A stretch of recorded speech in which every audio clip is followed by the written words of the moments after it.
You didn't plan to dress accordingly? No, did not plan that. All right. Can you check the internet and see that our voices are shooting into the internet? Let's do that. All right, boom, boom. Before, you have to pull the image up and then you got to do sign language for a half hour? Yeah. Good. Okay, good. Yeah, we're good. I hear stuff. The show works. Welcome back to the studio. Yeah, I feel like I've been gone forever. Did I hit like a time warp? I know because we were remote last week, and the week before we were off, and then the week before that we went early. We had a Modelo Monday, and that took us in. But it's all right. We're coming in hot, like Summerslam, because it's August. We're gonna finish this month hot. Got our boy BZ here, host of Money in the Bank Shot. Welcome, BZ. Thanks for having me, guys. Yeah. Thank you. You hear all this applause? Y'all can't see this on the internet, but there's a huge crowd applauding right now. They're all leaving, though, shortly. Live. Excellent. Live from Austin. So, yeah, ever since we got the third set built, I was like, I knew you were on the short list to get you in here because we have a lot of... Brian's our go-to for AEW, UFC. It actually has a pretty stellar collection of art that's based on a lot of comic book art. Yep. Yes. Sure do. Shout out to my... Oh, God, I forget the company name. I should know this because there's 10 million pictures in my house. Yeah, there's a ton. The guy has changed, and I think it got bought out by like another company, but... There's anytime we go to Flicks, right? Flicks, yeah, he's at Flicks. Flicks Brew House. There's this gentleman who actually does charcoal drawings of like Marvel, DC stuff, like whenever movies drop, and it's pretty dope. My centerpiece is up top. It was really cool. This guy, I think it was right. I don't know if it was right after or maybe a little bit before Stan Lee passed, but. He drew Stan Lee with the Thanos gauntlet. It's like, it's my favorite picture. Look, our faces are here. Oh, yeah, we got faces. We got faces. So there you go, BZ. Thanks for coming, BZ. Yeah, of course. thanks, man. I appreciate the invite. Before we went live, you were just about to tell us a story, and I told you to hold it till we went live. Yeah, let's tell us about. So you got into the Double or Nothing Media Scrum? Is that what you said? I did. Yeah, I was fortunate enough to get my invite accepted from AEW to join the Scrum, and that was a day. Well, because you guys got to remember. Like that about less than 24 hours before the MJF stuff just dropped that Friday. So wait, this was the Double or Nothing in Vegas. With all the MJF stuff happening. Yes. Wow. So that was definitely as far as actually going to a wrestling event as a media member, that was probably the craziest 24 hours of wrestling I've ever been a part of, just because Dave and, Brian are going on Wrestling Observer, and they're just like, is MJF showing up? They're just like, I don't know. And sure enough, I was able to kind of hear some stuff, and obviously Fightful did a fantastic job of covering that whole thing, but glad he showed up. But yeah, the media scrum, that was intense because I'm not sure. I got to experience Tony. Did you get to ask a question? I did. I got to ask. No way. I didn't get to ask CM Punk a question, unfortunately. This is right. So they had CM Punk, Jade Cargill, Chris Jericho, all there, and then of course Tony took questions at the end. So I got to ask Jade Cargill a question, Jericho, and then I got to actually finish the scrum off by asking Tony Khan a question. So wow, yeah, man. I think the coolest thing, well, obviously it's crazy because I told my man Phil Lindsay, co-host of the Grapsy Pod, shout out to you, Phil, but I was in a room with CM Punk, who had just won the title, just came back, just came back. I think this was like the 10 or 11 year anniversary of the pipe bomb, pretty much, and I'm in this room, and I said to my boy Phil Lindsay, I'm in a room with CM Punk and Chris Jericho, and I'm still amazed and awe by the presence Jade Cargill has. Like, dude, this lady is a freaking star, sizzling mega star. like so much potential. She looks like an animation. Like she doesn't look like she actually exists on TV. She's not people. Like she's not from this she's earth. Not people. She's not from this earth, man. Like she should be like, I don't know if she's in the She-Hulk or like she's Storm, She-Hulk, like whatever cosplay. I think she did Reptile, that one pay-per-view. I think. Yeah, she did. Yeah, pretty sure. But yeah, she was great. So humble, so sweet. And she shouted out your pod, right? Yeah, she did. I got her to. Well, it was funny because I kind of turned it into a joke because Vince at the time before he left, they were doing the bit where they were rolling around the Cody Money in the Bank truck. And, I kind of... In Vegas, right? Yes. I remember that. The Cody truck was going around like that weekend because I think Money in the Bank was like that next week, I believe. Because Double or Nothing was that Sunday. So I was just like, oh, Tony, she was talking about the podcast name. We're not talking about Money in the Bank, like the pay-per-view. So I think like the coolest answer I got... So... I was obviously a little nervous because I'm freaking asking Chris Jericho a question. I was like, holy shit, this is Chris Jericho. No kidding. I can cuss here, right? Oh, yeah, absolutely. Okay. Yeah. This is After Dark. After Dark. After Dark. Very good. But I asked Jericho because I still haven't I've seen anybody ask him about like, hey, dude, you're 50, you're in your early 50s and you look like a freaking like chiseled star. Like what was your reason in doing that? And he kind of like he shared like 5 different stories, but he said it was more of a health reason. And that kind of like I was like boom boom boom, okay, there's like something there. And it was funny. So about a month later he ended up actually doing an episode on Talk is Jericho, like going into more detail of like basically what led to him getting in shape, because he had actually got sick in the UK. I forget exactly what condition he had. It was something to the effect where he had some problems breathing, and I think he was getting blood in his lungs or something to that effect. But I was like, man, that was really cool. Basically, I asked Jericho a question. He kind of like... built a show around it. Build a show around it. I was hoping, hey, like shout out to that guy at the pape that asked me the question. But like, I thought, that and Jade calling out the podcast name, I was like, that was cool. And then Tony going crazy. I'm sure you guys saw the clip where there was a guy who asked Tony about Bischoff, because Bischoff is going to do weird Bischoff things nowadays, and he's just some guy kind of phrased the question in a weird way, and it's like, bro, what? Like we're having good times here. Why you got to ask that question about Bischoff? And basically, he didn't even really say anything. He didn't tweet directly at Punk. The guy kind of just questioned it, and that's what like got Tony like to go off. It was so fun to see that live because we were just like dying, and I was like, am I supposed to laugh here? Like I'm trying to like keep professional, but like it was so funny. And then like I have forever in my phone now, like I have CM Punk saying let's fucking go, and then Tony slamming in the table, let's fucking go. And that's like my new bet on Twitter. Anytime something happens, I'm just like, okay, I gotta do the let's fucking go, because that's like one of AEW's catchphrases. But yeah, man, that was an experience and a half. I mean, seeing Punk obviously win the title live, that was nutso. And then I think it was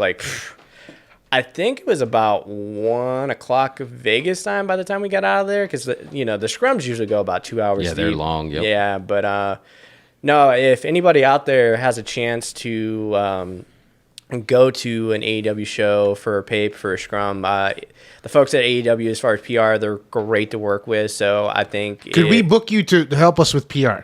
Probably. We need to get into that scrum thing. Yeah, man. AEW, like it. I think the worst thing, if you're kind of new stepping in and you're kind of afraid to ask, like the worst thing they could say is no. But I think we've written them before, right? And we tried once. Yeah, we tried once when they were here in town. I never tried out of town. They said hell no, actually. That email said hell no. Well, 3 exclamation points. So here's the thing. I don't know what exactly their availability is as far as like in-town shows. You know what I mean? Because I see folks like kind of backstage maybe, or like maybe before a show, but I just don't know like what their access and capability would be, because it's not like Tony's doing a scrum after every AEW like TV show. So I've done that too, but of course maybe they changed that up a little bit too after COVID, where they're just like, okay, we don't need to do this every time, which is understandable. Dude, I love their scrums. I was telling you this, Mario, before. I that's one of the best part of their events are the scrums. They've managed to find a way to make this feel more like a grandiose event. And I think in a way, Cody helped launch that, and he kind of brought that to WWE, because when he does his interviews, he treats everything like I'm Cody, delivering something important, and that's how their scrums always feel. I don't ever want. And they do them as kind of like shoot scrums. They're not kayfabe scrums. Yeah. No, this is like real time. Tony will definitely go on. He'll go on a rant sometimes, depending on what you're asking him. I've witnessed this live. It was kind of surreal seeing actually Meltzer and Alvarez at the scrum live, because seeing, like, I had my vision of what Dave would be wearing, and I was like, I bet Dave is gonna roll up in here in like a workout shirt and jeans. Zubaz, right? Yeah, man. That's I don't know. No, I think Brian had tennis shoes on. I think. But no, man. I think it was like cool on my resume to say, hey, I was in a scrum with some of the goats, the OGs of doing this. Yeah, he was the original taking the shoot questions. Yeah. So no, I'm all for it, man. But let's talk a little bit about, because one of the questions I would have asked was actually I got from your tweet, and you actually pushed that out on your Brian Twitter about talking about the ladies, about making sure, because the rumor going around right now is Sasha and Naomi are making up with WWE and they're heading back, and there's still that part of me. I'm cool with Naomi going back and joining the Bloodline. I think that's a slam dunk. But I kind of don't want Sasha to go back. I want Sasha to stay in AEW and to heighten that division and create a real Lex Luger showing up at the Mall of America's moment. Yeah, no, I'm with you. It'll be interesting to see there was whoever first reported it. I wasn't super familiar, and I haven't really seen, the Sean Ross Sapps, the Dave Meltzers of the world really, like, they said it looks like to be done, but nobody's really said, oh, okay, this is 100% a done deal. It says, things could change, obviously. From what I understand, so this weekend was actually the kind of C2E2 convention. Oh, yes. Yep. Yeah, in Chicago. What is that? So from what I gathered, that's like a famous, like, kind of Comic-Con-ish, gathering that they do in Chicago every year. And this was, Sasha actually got on this a couple weeks ago. And I think, like, Mick Foley's there, Trish Stratus is there, Lita's there. And there was this big controversy that Sasha was asking for like $30,000 was her fee to be there, and everybody was like, "Oh my God, why is she asking so much?" Like, I mean, why wouldn't she ask so much? Because she's in Star Wars, right? And right. I would love to see their ticket sales prior to her actually signing on, and then Naomi or Trinity, whatever you want to refer her as, is actually there as well. And I actually thought about this. So CM Punk is actually going to be there. I wonder if CM Punk is going to be able to have a conversation with Mercedes while they're there. And, I don't know if you guys saw the kind of booking the territories now. But I'm trying to. Let's do it. But there was a clip that went around. I think it was when all the AEW folks were in Comic-Con, like, over the last weekend, and so glad to see someone like Jade and Britt there just showing out like they should. But I think somebody had asked Punk about, like, how WWE kind of, like, definitely disrespected the women on saying, oh, how disrespectful they were. And Punk was like, hey, are they going to do that to, they're going to do that to Brock? Like, it was kind of going around there. And it was an interesting point where Punk kind of made that public, and he kind of did a sipping coffee thing afterwards. He was like, well, it's none of my business. I saw him do that. Which I thought was like, so if there's going to be any kind of conversation if Mercedes is truly released, then, from all reports, it seemed like she was released. So it's not necessarily tampering per se. So it'd be an interesting conversation to have. And if you want me to go like more in detail, Jeff, on like what I sent out. Yeah, go. Yeah, so Mario, basically I tweeted out something, and this might actually segue easy to SummerSlam afterwards. So basically, based on the first kind of angle post-match after SummerSlam, Triple H is actually, showing real importance on focusing more on the women's division. And I basically said, hopefully with Triple H going out and showcasing the women, this will put more motivation / focus on Tony to kind of do the same thing. And I basically kind of tweeted out, the photo of Bayley, Io, and Dakota compared to what they kind of AEW did at Double or Nothing with Jade, the baddies, and Stat, Athena, and Anna Jay was there at the time. And I was like, oh, okay, this is really cool. More of that. And when you're talking women's wrestling in general, it's like you're not going to make everybody happy. It's always like a very layered conversation to have, because even if whatever thoughtful thing you're going to put out there, you're always going to like make somebody mad. And I'm not one of those that says AEW needs to put women out there every show to main event. You definitely don't want to do that. But I think with AEW in general, something that they've all been kind of really bad at is, you're getting women on the shows realistically every week, but for Dynamite, for example, they're always in that death spot every Dynamite, where it's about 8:30. That's when they'll pop on. And I'm not asking for women to main event every week, but it would be nice for them to kind of gradually just build up to something where you're getting Britt and Thunder in the main event of Dynamite, whether that be a lights out or a steel cage match.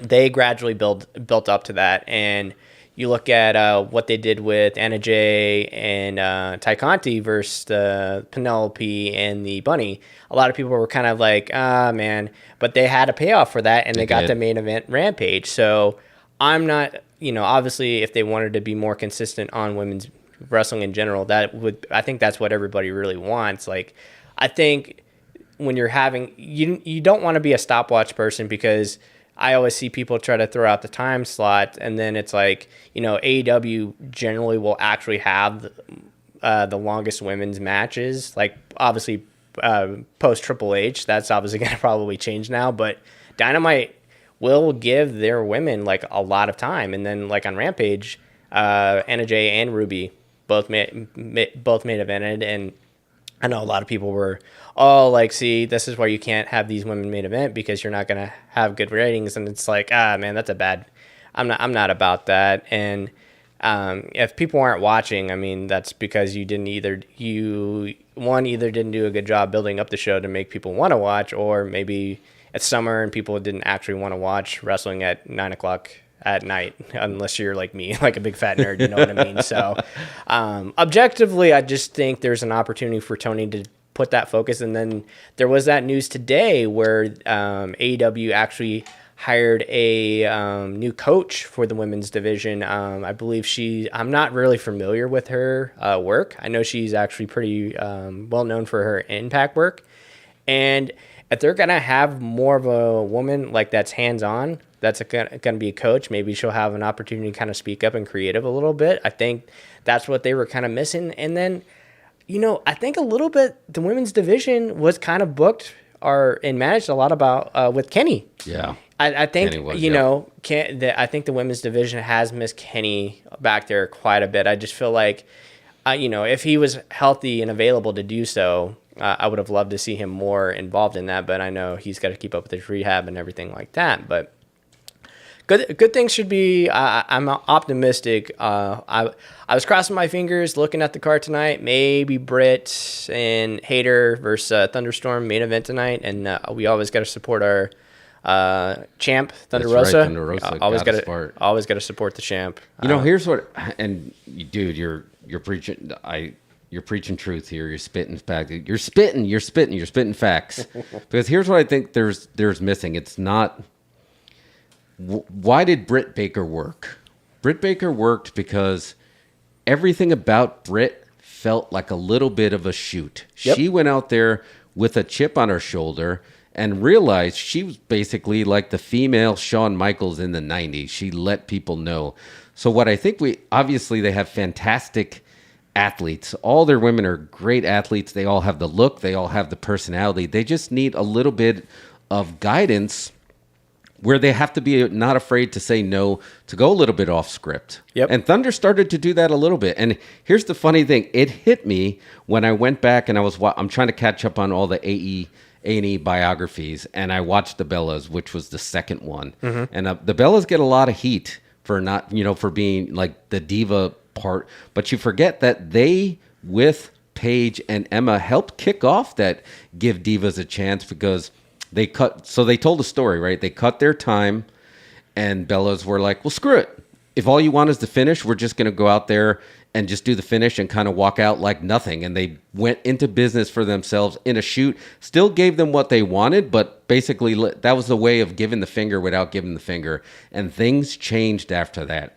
It was a little bit of what Britt always does. There's nobody that's going to take advantage of Britt Baker, because she comes out there and she's Britt freaking Baker, same as Shawn.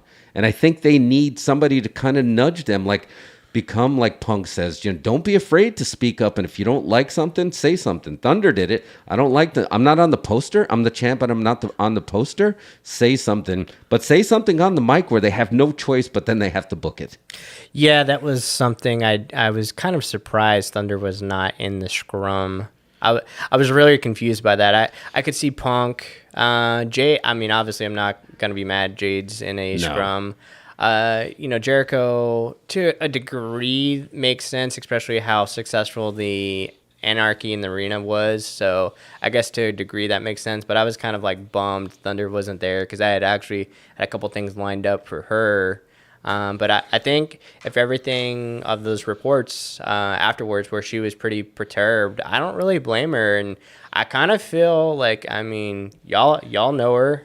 I kind of feel like they aren't really doing her a solid since she's won the belt. No. But to your point, Jeff, like you said, I think you're right. And I think that she's had a rough go of it as a champ. And I think Britt is a hard act to follow. Yeah. She was great. Like, even we were all pulling for Thunder to win. We all knew it was going to happen, and we couldn't wait for that moment to enjoy that moment, But then you realize, well, Britt was awesome, and she's gone, and we kind of miss her, Yeah. And to your point, I feel like Thunder needs to do something to sort of like break out of the general, the sort of like general booking or whatever. You know what I mean? Yeah. It's kind of a boring storyline what they've got. She's just good. I don't know if it would actually happen tonight, but I'm kind of thinking a heel turn is in order. Oh, no way! You think so? Already? Well, she's been face the entire time she's been there. They're trying to do something with Tony. I don't know if the game plan is to have Tony and Thunder at the Pape in a couple weeks here, but I really think a heel turn would justify Thunder being so kind of disrespected, pissed off. I like it. Maybe that could find that fire, like Jeff was saying earlier, where she finds that inner Britt Baker where she just starts going off. And I just think Thunder as a heel could maybe provide a different dynamic. Britt's great. Jade, to me, honestly, right now, Jade is the A champion. So we need to get something in there. I think Tony eventually will be the one. And I don't know, man. I just think Thunder being a heel could be a nice story to tell. Maybe they could end up doing a series of matches where maybe Thunder cheats at the Pape. Maybe because everybody thinks we're getting a Hater or Brit turn tonight, but I don't know, man. They got to start building up this Pape gradually. Not like by tomorrow, but they've got a lot of big shows coming up. I like where your head's at. I think that could work, because the whole thing is, even when Britt came back, she's even calling out in a way what's happening to Thunder. It's like, okay, nobody wants to hear in the mic, basically saying, we know you're reading the bullet points, or, oh, God, we got to listen to her on the mic again. And Thunder's not getting to give a shoot retort, even though Britt's got a little bit of a shoot towards her saying that. She's still keeping to the scripted where she should be. I think that's when she should fire back. And then maybe she can be like, you know what? I think you're right. and then she does the turn. I think that would be sweet. Yeah, you got to do something. I mean, hopefully eventually we get a face Britt Baker, because I think that's been long overdue, because I know a lot of people during her run thought she was kind of miscast to a degree, but at the time there wasn't really anybody else to do, because Britt was the top person in that division, whether she was a heel or face. She was just, her and Sheeta did, a fantastic job during the pandemic to kind of get that, the pace moving until Jade and everybody else started coming along, and they've got a nice, healthy division of people. Even if they want to do something different, I mean, if they want eventually Jade to dethrone Thunder Rosa, like a face Jade Cargill, like, man, the people are ready for it, because Jade is so goddamn likable. And shout out to her and Brett for making the AEW cover for the video game. Have y'all seen that? I heard about it. Cover art? Yeah. So who's on the cover? So I'm going off memory here. So I believe it's Brett and Jade made the cover. I believe they're only 2 of 3 women that have ever made the cover of a video game. Becky Lynch and WWE 2K20 with Roman. I believe Becky Lynch was the first woman to be on a cover for a wrestling video game. I think you're right. Yeah, and then we had CM Punk, Jericho, Moxley, and Omega on the cover. Dude, that's going to be fun. Yeah, they just released a little bit. They made the announcement, I believe, yesterday, right? Yes, it was kind of teased, and then I believe they actually tweeted out like pre-sales for the game. I think it says the end of December for official release date, but I think it's also pretty unique that they're going to be available on PC and Nintendo, which I thought was like super interesting. I don't know why WWE isn't going to get in that. Yeah, that game. Do you think it's just like a publisher thing, or maybe? I think it is. I think it's the public. I think they've just been in bed with the same publisher for so long. Oh, man, it just seems like, because I'm a Nintendo guy, so I'm gonna ride that family till it dies. But it seems like there's, especially with the Switch, man. Like the Switches are so more portable and everything else. That, like, especially if you've got a long plane ride coming up or something like that, it seems like a missed opportunity why they wouldn't take advantage of that. So, well, we're going to book you for the Dos Incredibles Twitch channel. We have not visited that in a little while. I think we played NES Pro Wrestling on there. We did that. We need to bring that back. So maybe we bring that back and have you playing the AEW game on the Switch. That'd be pretty sweet. I'm down. I had an idea. I mean, you really, Brian, you got my wheel spinning here. Do you guys remember the angle when Brett was basically getting disrespected for real, like for a shoot, and this was right before he was about to get the 20-year, he just got the 20-year deal, and then Vince didn't wanted to break the deal, and then they did the double turn, right? They did the double turn where Brett and Stone Cold. Do you think that Thunder and Britt can pull off a double turn like that and turn Thunder heel at the same time turning Britt face, where they just keep drilling on this disrespecting, and then Thunder just has enough, and she just basically, because the thing that worked so well about that is it felt like a shoot. Before Vince took the stunner in the Garden, the only time he was ever touched before was after that match with Brett and Owen, and the cage was coming down, and he picked, and remember, Brett pushed him on his ass in the ring, and that was just like, well, that felt like a shoot. If you do something like that with Tony Khan, I think you can pull off that double turn. I don't know, man. I don't know. I think Thunder Rosa is a babyface for life. She's got a John Cena quality. If you turn her heel and she goes out there and she's yelling in Spanish at the crowd, I don't like that at all. I will say, like, I don't know if I saw for sure heel tendencies in the Forbidden Door pay-per-view, but she was working a little bit differently. She was working a little bit rougher. Obviously doing the Tony did kick out of, I think, the Fire Thunder Driver, which led to Thunder doing the Reckoning, Viva the Natural. So I don't know, man. I thought she kind of planted some seeds there. And, obviously the gimmick is when you pair these teams together, it's like, okay, like how soon are they going to break up? Like, I always think about like Jericho and AJ Styles being together for like a day, and then freaking Jericho put the T-shirt in the trash. So a lot of people because I've been telling people you don't want to turn Toni Storm heel. That's your raw meat baby face. Yeah. That I think she just came out on a cover or an article with like a fitness magazine. She's highly, they're not going to turn her right now. Thunder, I think, could actually do a pretty good heel run. And I mean, really, other than you've got Britt, you've got Jade, eventually if you're going to flip them on the other side, you're going to have some new heels. And you still have the baddies. Sucks Layla Hirsch is still on the shelf. But I mean, you're going to have to eventually pivot and do something. I mean, if Mercedes decides to come in, oh man, then you got to just, punt everything else and try. Like, I'm not an advocate for just, doing the Vince Russo booking where you got to strap somebody up that same night. But I think you make the exception for Mercedes because she's a freaking megastar. Yeah. But I think from what the reports were saying, like the earliest she could potentially like seek any wrestling bookings is like next year, like I think January sometime. So oh, really? I didn't know it was that far. That's not that far away. No, it's really not. But you can still do some other things in between now and then. But Thunder, I just think she needs a. I don't want to say she needs a fresh coat of paint, but I just feel like there's something not connecting with her right now. And I mean, Britt kind of just being an a-hole to her, maybe that sets her off. Well, here's the thing. Britt was the best heel in AEW, honestly. Like, it's her and MJF. Male or female, agreed. So, like, when you have that, when Thunder had that is what helped her become so over. You know what I mean? Yeah. It was Britt. Britt built her.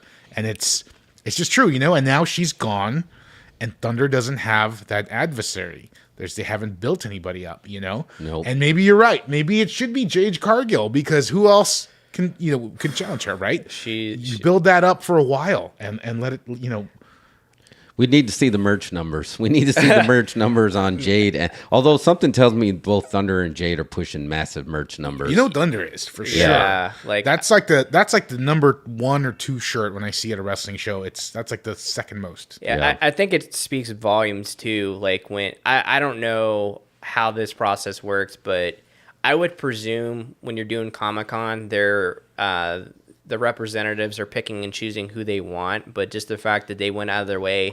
I want freaking Jade Cargill with that beautiful TBS title there, where she's just, dude, like, she's a mogul. Yeah. Like, she's a freaking mogul, and they need to just take advantage of her, and just push her to the freaking moon. And I hope eventually we get some type of, another match with her and Shaq out there, because I mean, people don't remember her first wrestling match ever was with Shaq. That's crazy. Her first wrestling match ever was with Shaq. Can we put Jade Cargill in Fast and the Furious 10? I think that's where she needs to be.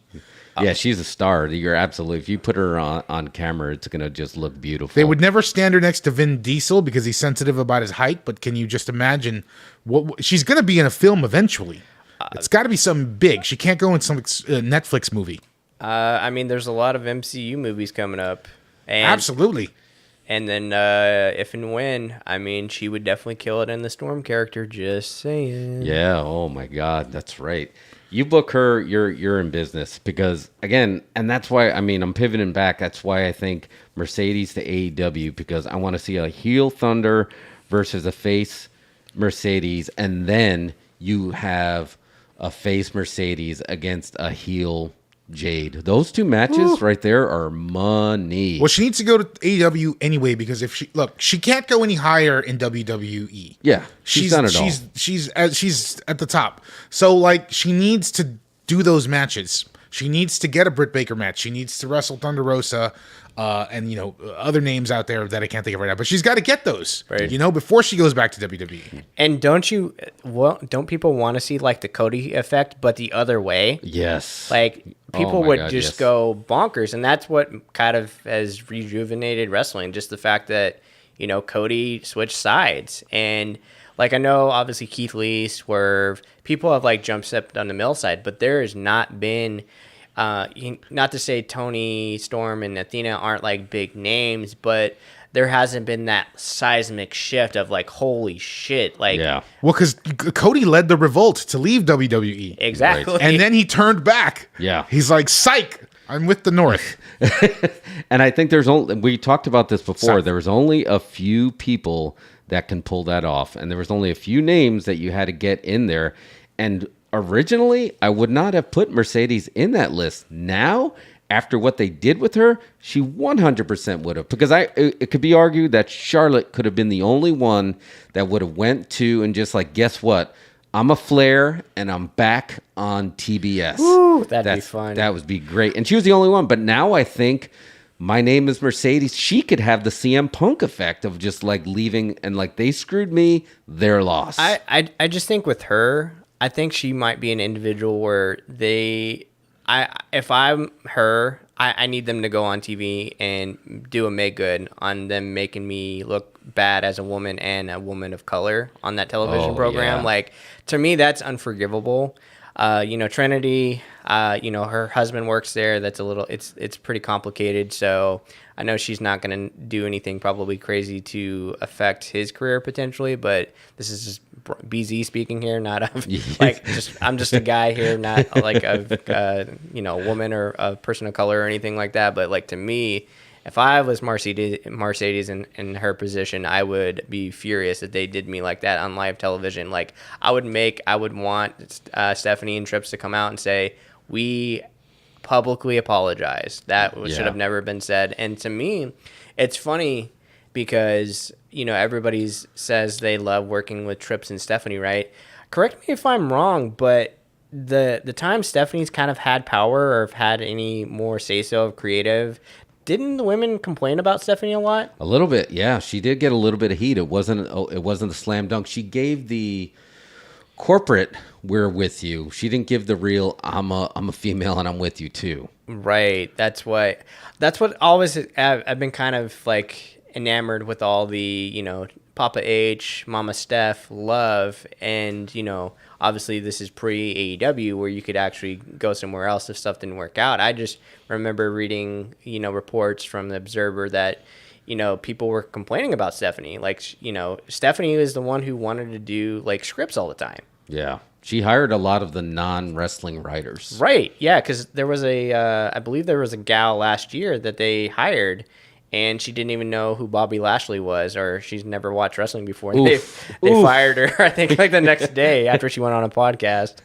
That's brutal. Yeah. That is brutal. So. But Triple H's there to do the booking. She's gonna be the face. She's gonna be Vince McMahon.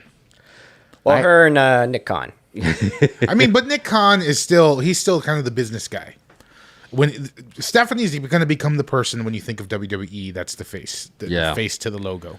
Yeah. I feel like that's what they were trying to do all along. We talk about the UFC. They needed that Dana White. After UFC sold, Dana White stayed as the face of UFC. I felt like that was going to be Triple H and Steph. Like Nick Khan, he can't do that. It can't be that. He'll drive people off. Now, he might drive a deal, and all of a sudden Peacock's or Disney, someone's going to buy him, but he can't be the face that's presenting pay-per-views. Can I ask I know we're going all over the map. Can I ask y'all a broader question? Yeah. So it's, all the Papa H and Mama Steph love has been, it's been really interesting to view from afar, but a lot of people, I don't even think have asked this question yet, but what are they going to do if this next article that comes out or this next Real Sports comes out about Vince, which obviously is damning, but what if there's reports or an interview done where somebody comes out, maybe like a Nia Jax or someone of that ilk, say, oh yeah, Triple H, Stephanie, they knew exactly what was going on back there. Oh. Like, what is the ramifications going to be there? Because Triple H, obviously, God bless him. I'm glad he's doing better health-wise. But, he was a guy in charge of NXT that was working with Velveteen Dream. And, if you don't know Velveteen Dream, we're not going to go into it here. But just all you have to do is Google Velveteen Dream and see all the... In an incognito browser. Yes, please, for the love of God. But it's just interesting to me that, he kind of secretly went away And then, of course, he got hurt, and then they leveraged him being a bad wrestler and just released him pretty much. But they kind of know what's going on, and it kind of amazes me that they're not getting kind of any questions or point to, because it's very convoluted, because obviously it's Stephanie's father, it's Triple H's father-in-law, so they know the dirt and where the bodies lied. But just to kind of say, oh, they had no idea what was going on, it's like, are you serious? Nick Khan might be able to play a Little Red Riding Hood, where he, honest to God, didn't know, because he's so far doing the business stuff. He's not in the weeds. He's not in the locker room seeing the behavior. But I mean, I'm just interested to see, like, is the love and the behavior going to be different if, this next report that comes out is not, flattering towards them, because basically, everything's kind of been pointed to Vince. But what if they say, oh, management in the back knew exactly what was going on? Now, Triple H might get kind of some reprieve, because he was obviously, bedridden for a while. But I mean, Stephanie's back there. She knows. Yeah. And it was always suspicious that it was never clear why she went away. They brought her back, but no one ever said, why did she go away? Man, and the funniest thing is, because on Observer, Brian and Dave, and I think even Andrew Zarian of the Matman podcast, he pointed that out. It was so interesting that she left. There was a story that kind of leaked casually that, basically indicated Stephanie was back. She was very bad at her job. And then, of course, she's brought back in once the first article about Vince drops. And it's just very interesting. Tinfoil hat stuff. Who do you guys think who's the leaker? Who's the leaker? Is it Khan? Oh man, is he gradually trying to wear the Infinity Gauntlet and have every McMahon on there just to get everybody out? I tell you what, man, they all fell one by one. Shane got banned. Stephanie disappeared. Somebody's a leaker. Yeah, by blood. I would leakers are related by blood. I would put Khan, right, because you got the other tier under there, the Pritchard, John Laurinaitis, Michael Hayes, that crew. They're old. They've been a part of old wrestling. They know that they're going to be able to swerve to wherever the power is, and they were always loyal to Vince. But that insider, that family there, it had to have been Nick Khan. He had to be the leaker. And he's the collector of all the power at that company. Cause is that just how cutthroat he is? Is that the theory? A corporate pirate? I mean, it's very possible. He's like Michael Douglas in Wall Street. I mean, that's the vibes I'm getting from him. It has to be, because other than that, I mean, there's like other board members. I think there's like a guy affiliated with the Hawks on the board, and a couple other random people that I've never seen before. But he did the impossible. He got Vince out. Are you guys, fascinated about this Real Sports thing that's going to come out later? So what month? is the deal with that? They're coming out. It's an HBO thing. Yeah. Okay, if it's HBO. That's HBO tough. and Vince have a bad past. That's why. Who was it that Vince knocked the papers out of? Bob Costas. Was it Costas? Yeah, That's Costas, NBC. Yeah. Yeah, so I almost want Costas to come back for a cameo and say, "Hey, here's the papers you knocked out, Vince. and here's all your dirty emails that you." If HBO's doing a documentary on you, it's serious. Yeah, you're in trouble. You're in trouble. Well, this is not like an A&E biography. Well, so the Real Sports, I mean, Jeff, it's usually like 45 minutes to an hour, give or take. Yep. So there's gonna be something nasty. And was that Brian Gummel? Yeah, that was Brian Gummel. Yeah, so it's not gonna be like there's stuff is too new. You wouldn't want to do anything now, but it would be kind of. It would be kind of poking the bear if Turner ended up doing something on Vince, which would just, especially with Tony's relationship with Turner and everything. Oh, that's right, because you do have that tie-in, yeah, right? Because HBO's own there. Oh, my goodness. Now Netflix might have a different feeling now since they pulled that Vince fluff piece, which is kind of interesting because I never really saw anything.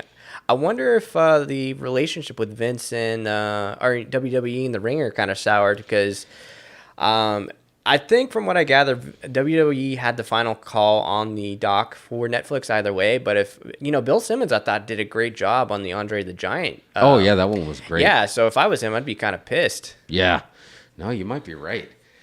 I think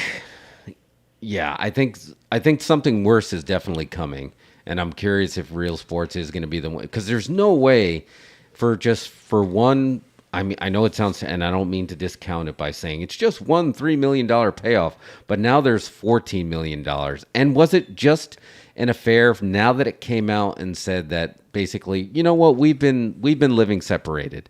So if it was just that, like I was having an affair and then like, you know what, I was separated, I was just thought I was doing the right thing for my family, but there has to be more to this story that's going to drop, and that's what's scary. I think that's been the craziest thing for me, because I know like a lot of the wrestling community, like I'm sure you guys interact with, that I see online, that's been like really happy.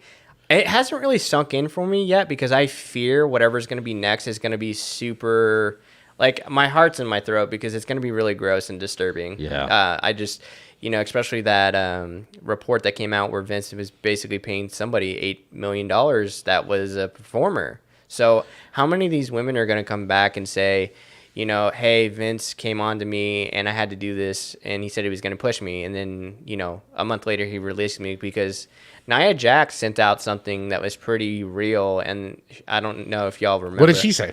So, Jeff, I believe it was a little bit after she got released. She had basically said something to the effect, kind of calling everything out, that, you know, there's a lot of blackmail, like, just like, you know, boys being pigs and everything like that. And, you know, sure enough, she was right. And I don't think she, you know, I'm not like the biggest Nia Jax fan, because she's kind of like, she's kind of out there for me as far as what she believes in. But I don't think she got her apology or flowers for basically kind of tweeting out the truth of everything that's coming out the last couple of weeks on Vince. Oh, yeah, that's something bad. Yeah, something wicked definitely this way comes. Man. No, I just really just started thinking that what's going to happen? Are they going to try to push WWE to be sold before something drops? You think that's why they're hustling to keep the family intact, get Nick Khan in there, and make the sale before something happens? Well, here's the thing. Anybody who might buy it is watching this, waiting to see what's going to happen. Right. And here's the thing. So I actually had a conversation. I jumped in a Twitter space with Brandon Thurston of WrestleNomics and David Bixen's band. And there was a couple other great, insightful people from WrestleNomics that jumped on there. And I'm just some guy. I'm not like a lawyer or have a PhD or anything. So there was obviously some smart people in that space. And I had asked somebody, you know, hey, if I'm prospective business over here, like surely there has to be somebody with foresight understanding what's going on, because you're not going to pay $2 billion for WWE knowing, okay, what else is going to be under this really gross rock that you're going to see, right? And what they let me know is, when you're this prospective business, you have like this person who kind of like whitewash it. You know, he said this person that they'll direct to before they purchase said business will say, we got to see what's going on. Like, show us your books. Where's all your skeletons in your closet? So that's casual practice. Now, is that actually, you know, followed through on? I don't know. But what they let me know is, when you're making this major purchase, it is very practical for somebody to be hired to look into said business and what they've been doing and not doing. Yeah, and that's going to test Nick Khan's, sales. Like JJ says on there, he's just there to sell the business, and will walk away from WWE once it's sold. And this reminds me of the whole Deshaun Watson to the Browns thing, because that seems so like, what happened there? That like, did somebody not do a background check? How did that go through? I'm not really sure. And just the fact that just think about this. He's getting 6 games. Hunt, the former Chiefs running back, got 10 games, and his stuff was on video camera. So that's just nuts. And I think the league was disputing Deshaun's like suspension as well, which I kind of just rolled my eyes. I was like, oh my God, really? Oh, did they say? I hadn't heard if they were going to dispute. I believe Adam Schefter tweeted something out earlier that I believe the league was looking to appeal the suspension, which is just nutso. Man. Yeah, and that's what it reminded me of. It's just like, what kind of background check, or like before you buy this car, or how do you kick the tires? Before you buy WWE. I mean, there's just that, and the optimist of me, I still think there's that part. It's just like, look, we're just buying the tapes, we're buying the history, we're buying the legacy, we're buying these characters.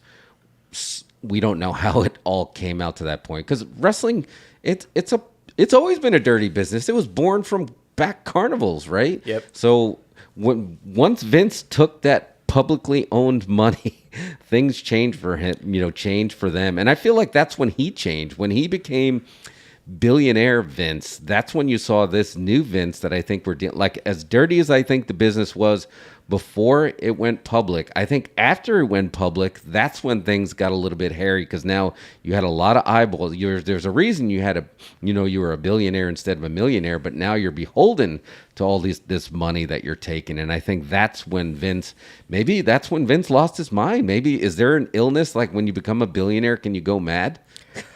I mean, generally speaking, I think all these millionaire tykes aren't really all there at some point. Because, I mean, look at Jerry Jones. He's pretty out there. Still. Yeah, yep. He's, which is funny because he's kind of Vince in a way, because he's had a secret family. Yes, Vince of the Cowboys. Yeah, he's the Vince of the NFL. Absolutely. Yeah, true. like 100%. So I think there's something to that, Jeff. I think Vince, is no different than, Jerry Jones drafting from his boat and sitting at the head of the table and making the calls. Because there's still that part of me that thinks Vince, he didn't take the business from his dad, but he did not lead on to his father what he was going to be doing with the company. So in a way, Vince was the one that took his dad out to pasture and like, you know what, you're done. I'm going to take this. But he did it in a nice way, right? He paid for it. That's why there's that part of me that think Stephanie would need to be that person to step up and say, and Mario, I think you brought this up. Should Stephanie and Triple H say, you know what, we got to get him out of here before he ruins everything, before he ruins even what he built. Let's get him out of there. So there, maybe they kind of knew this was going to happen, and maybe they were just like, you know what, let's just let it happen. Maybe I feel like it could even go deeper than that. Like we were talking with Mike the other day about how far back they would have known maybe a lot sooner than we all found out. And I think possibly part of Stephanie going away was to protect her so she's not there when this comes out. And then they bring her back as, we'll bring Stephanie back. Of course, we'll bring, because she's a woman. It's a Me Too thing. Bring her in, and she's babyface immediately. Interesting. This is going to be a show. This is going to be the Succession. In 20 years, we're going to be watching this on HBO. And it's crazy because technically, I think Vince has still enough shares where he could manipulate the next board meeting. Really? Oh, yeah, because he is still a majority shareholder, isn't he? Yeah, it's weird because all that money that he has to technically pay back for his hush money, which is still that's still crazy to me anyway, but how much oh dang, I lost my train of thought. What was I saying? It was 14 million, right? All the hush money. Yeah, all the hush money was 14 million that he basically has to pay himself, which is that's the weirdest backwards thing. But Vince could technically, have that succession plan, like you were saying, Jeff. Like, are y'all caught up on that? No, I mean, but I never saw it. But yeah, have you seen? Mario? I saw the first season. I pretty much got the gist of the second season. Okay, yeah. Have you seen season 3? No. Oh, see, I was not a fan. There's a third season. I didn't realize that. I'm pretty sure. Yeah. There's definitely 3 seasons because I got on it because it's definitely a slow burn. Mm-hmm. Slow burn, but once I started kind of plowing through it, I was like, okay, cool. And then like the season 3, when you got to the big finale, I was like, oh, okay, worth it. Thank you for I'm so glad I invested my time. Because what happened in the season finale of season 3 is kind of what potentially could happen with WWE and Vince. Because like Vince is that old guy in the Succession show. It's awesome. Yeah, he's been out of touch with as far as like his creative side. Not that he's ever been the one that came up with a lot. He for every great idea, he's had a lot of bad ideas. And I think it was very telling. Kevin Nash recently came out with an interview and he was talking about that he had with CM Punk. And Kevin Nash has always been the guy that said, Vince is a genius, Vince is a genius. And Vince is a business genius for what he did. But it was the first time I heard Kevin Nash come out, not out against WWE, but he was basically calling them out that I can tell you that Triple H you're going to know what you're doing 5 hours before Raw goes on the air. But when it comes to Vince, you might not even know what's going on, like, as you're going out. Oh yeah, no, you're all good. Yeah. So I don't know for having that was very telling. But Kevin Nash is he's part of the clique, right? He's a Triple H guy, so for sure he's gonna side with his guy. Word. Yeah. So how you want to do? Break real quick? Yeah, let's take a break, and then when we come back, we'll start. That was a good run. Yeah, I mean, we didn't even get to anything, and it's been an hour. Yeah, so. we didn't even get to SummerSlam yet. So yeah, let's word from our sponsors, and then boom, bam, SummerSlam.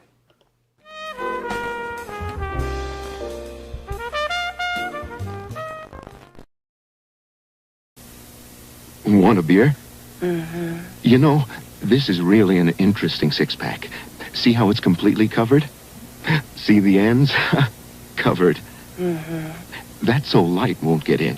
Light can spoil beer. And this is good beer. So they don't want light messing around with it. Well, in that case, why don't we turn off the lights?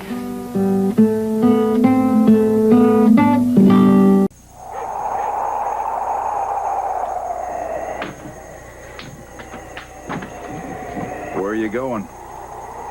To get a Stroh's. That's about a 200-mile hike through heavy snow. I know. If you think of it, get two. From one beer lover to another Stroh's. I don't know what to do. What would you do if you were me? America's got this beer. It's called Stroh's Light, and it's fire brewed. It's not like any other beer. So I call the State Department and say, let's make a trade. Our cigars for your Stroh's Light. They say, Fidel, you're going to have to forget about it. It's not the same as other lights. It's fire brewed Stroh's Light. We're only 90 miles away. We can't even get a decent beer.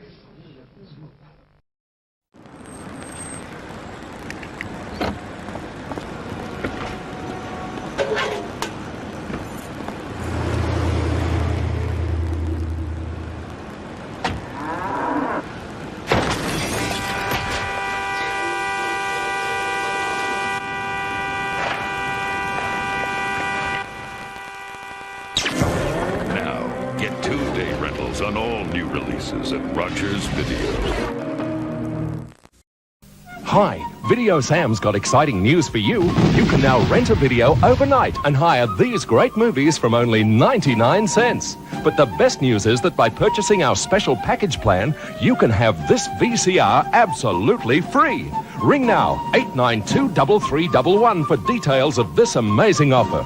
You could have a video at home tonight. Remember, 892-3311. Video Sam's libraries are convenient to you. Movie tonight on video. Movie tonight on video. You can rent a video player, too. There's a store near you, sweetheart. Movies tonight on video. They're helpful and friendly with films for the whole family. Movies tonight on video. Movies tonight on video.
That didn't work as well as I thought it would. I thought that would look way cooler. I heard the pop. I heard the pop and I was like, oh, it's all good. No, good. We're good. We had tons of awesome retro commercials that we threw to, so it was a good segue. It was a good break. We had a run. We had a long run. We're already 1 hour in, so but we got some solid show. Everything good? I actually might have to dip if yes. Sorry. Yeah, no, good, dude. Yeah, one of those things that. Yeah, so dude, it's all good, man. Yeah, because I felt my phone buzzing. I was like, I got all my notifications off, so. Yeah, no sweat, dude. What's going on? So. All right, BZ. Well, thanks for coming by. Thanks, man. Sorry that I'm kind of like. No, you're all good. All good. Hey, look, we'll be right back and give you up. Yeah, we'll give you.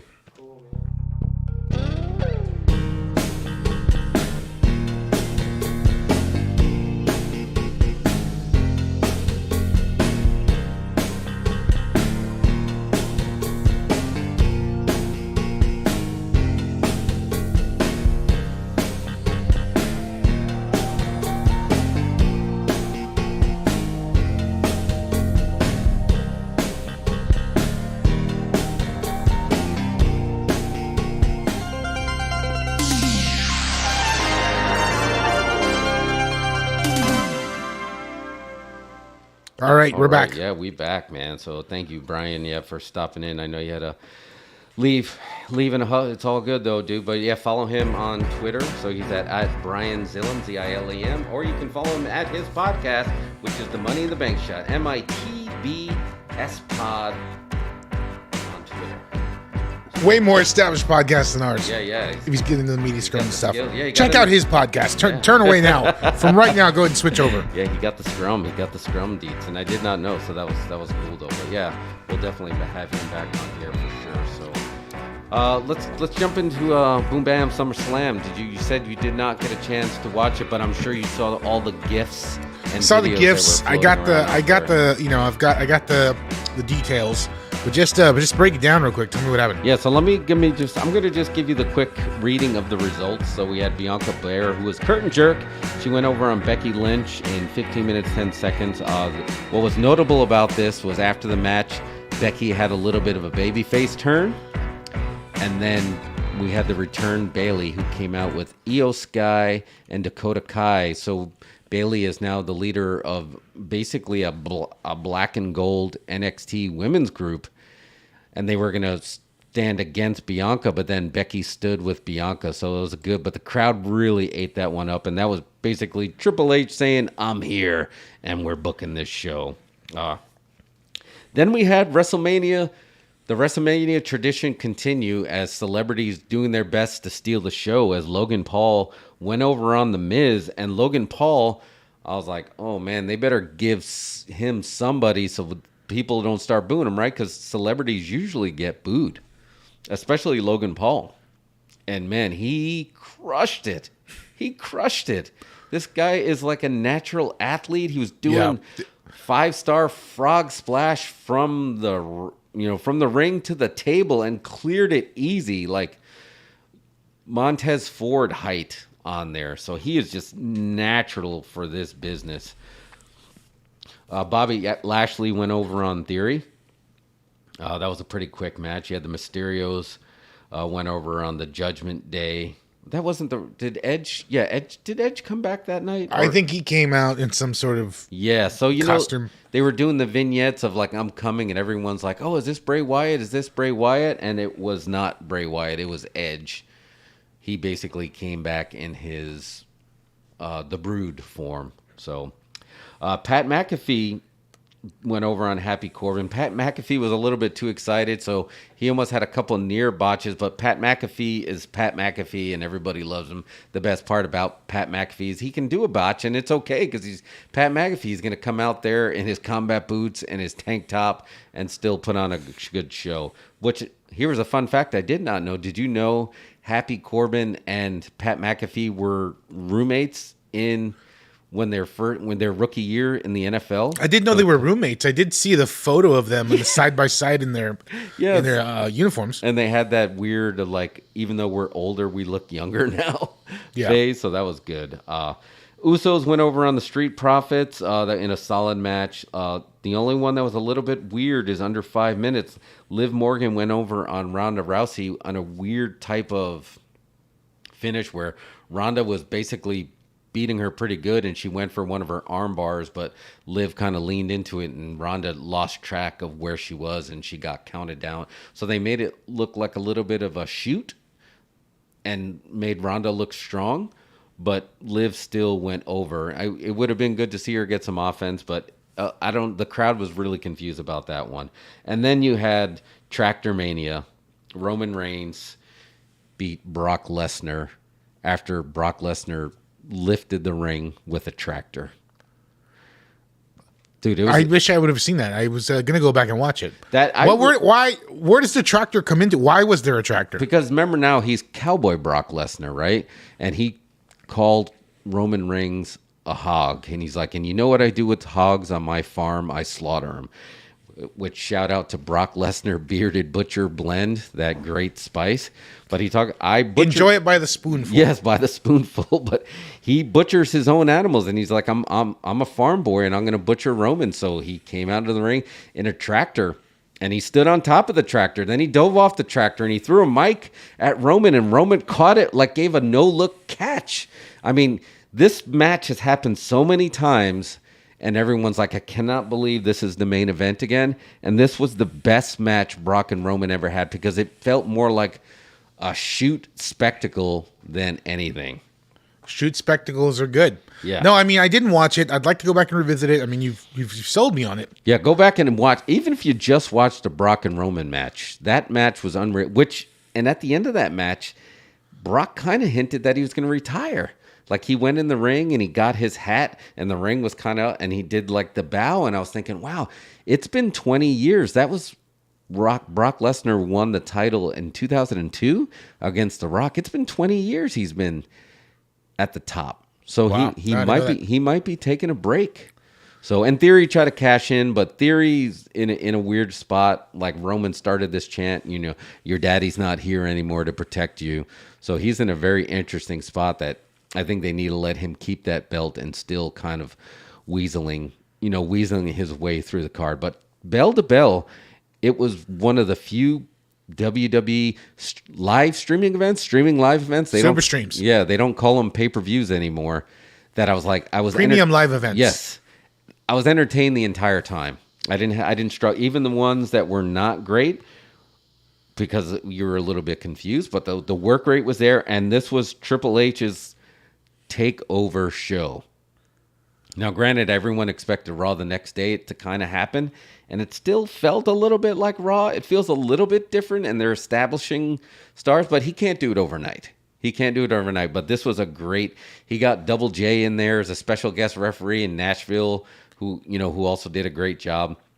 He's putting his stamp on it. He had the U.S.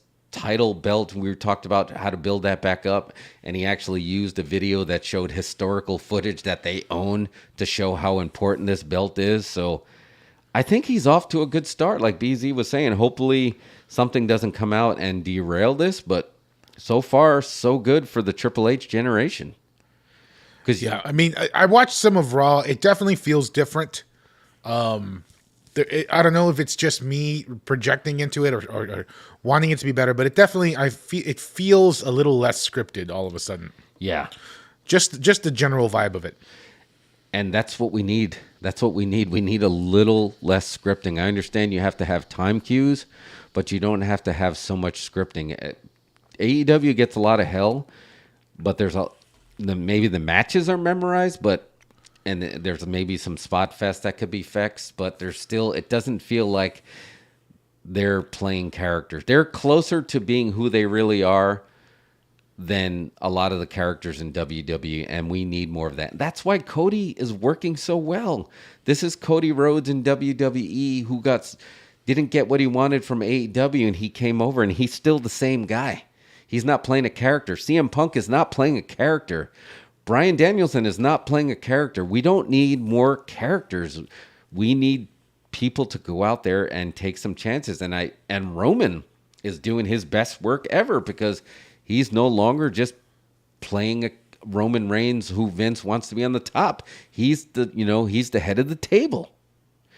Yeah, JJ said Triple H about to bring back the skulls from NXT. Yeah, you know there's going to be a lot of headbangers ball with Triple H running the show. He walked right into the recording studio where they make the music, and it's like, okay, I need 30 more heavy metal intros. Speaking of heavy metal, Ciampa had a pretty prominent role in SummerSlam where he didn't have a match, but he was out there with Logan Paul, and then he did a spot with AJ Styles setting up for the next night, and Ciampa went over twice on top guys to now be the number one contender for the U.S. title, and that's a big tell for the Triple H generation. I was texting with Mike on SummerSlam night, and he's like, we got to get Johnny Gargano. We got to get Gargano in there. He kept thinking Gargano because, again, that's another Triple H guy, and I don't know if that's going to happen, but now it can happen. A lot of these people who left may come back because of Triple H being in charge. Yep. And it's huge, man. It's huge. Do you realize we're closer now than ever that someday there could be an AEW WWE Forbidden Door crossover because Triple H would do what's best for business. Vince would never have done it. And there will be. And I think that maybe there's going to be a little more openness to...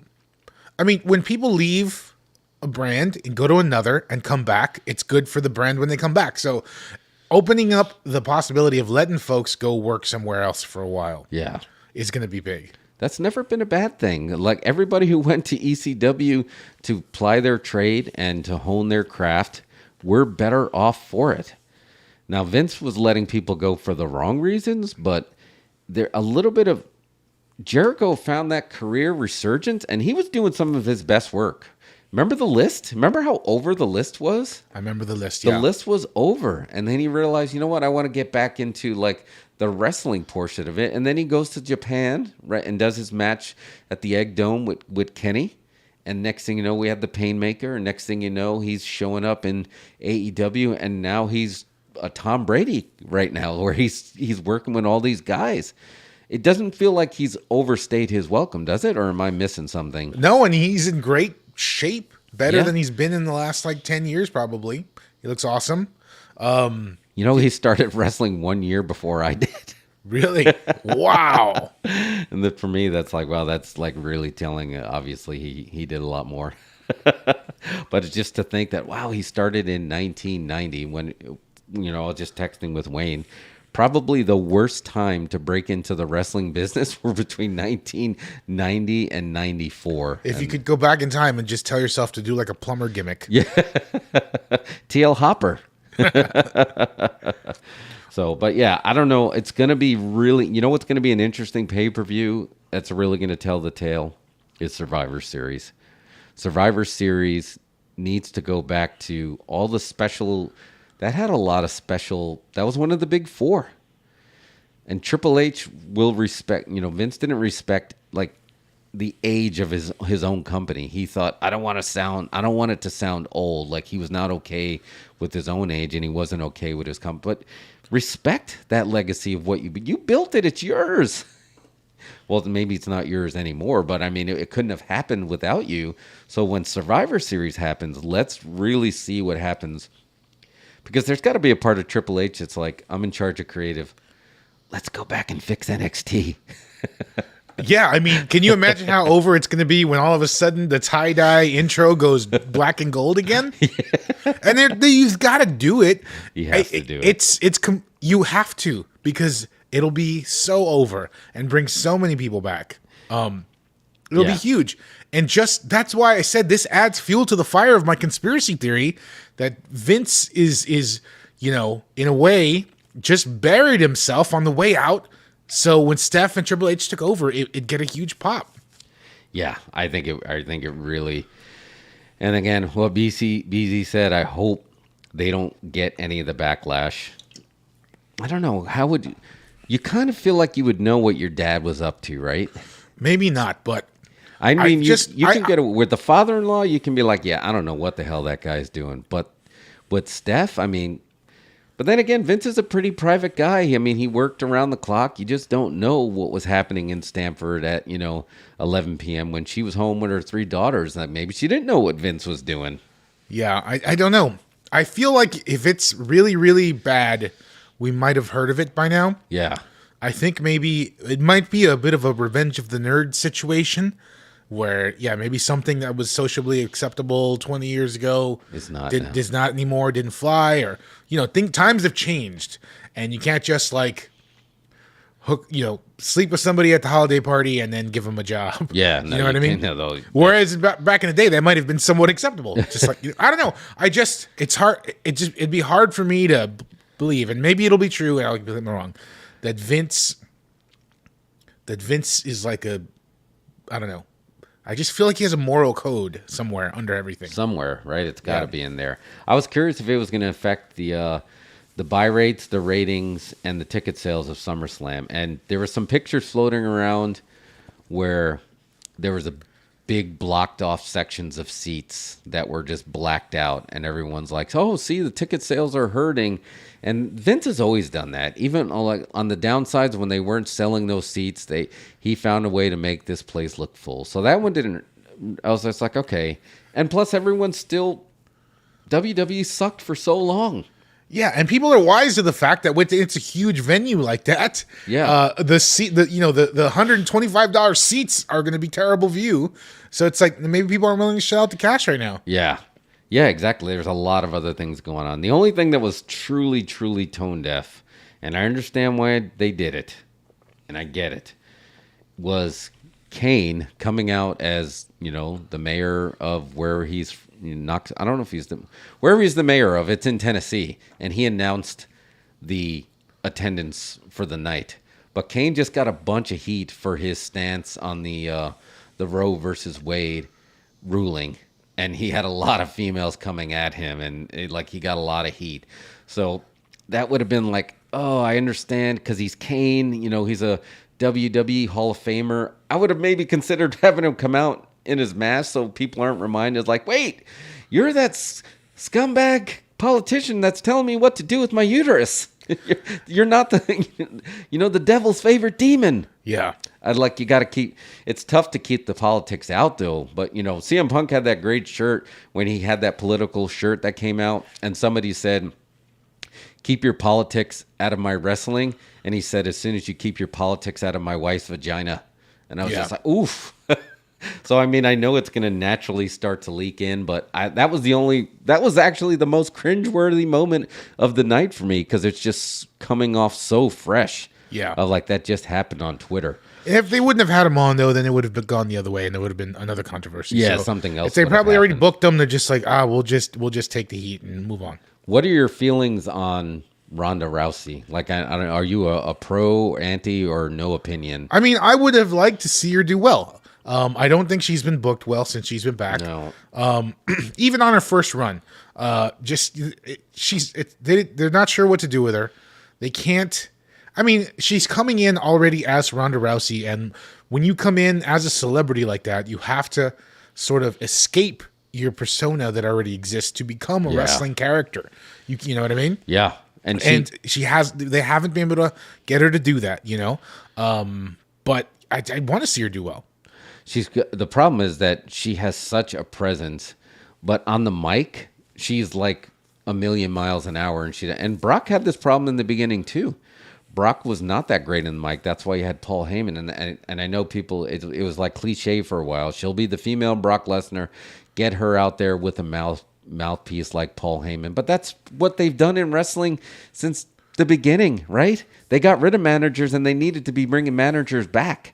I would have had no problems having her come out here with a manager to handle, make sure when on the mic it sells the tickets, but B, you're going to learn, because Brock has had Paul Heyman this entire time, and he's getting better on the mic because he's had one of the best that ever held the mic being his manager for this time, right? You can't help but learn from it. So I think it's a win-win if they would have got Ronda that mouthpiece, but she's like literally trying to wrangle lightning. I love watching her because everything about her feels like it's going to break into a real fight. And I got no problems with her matches.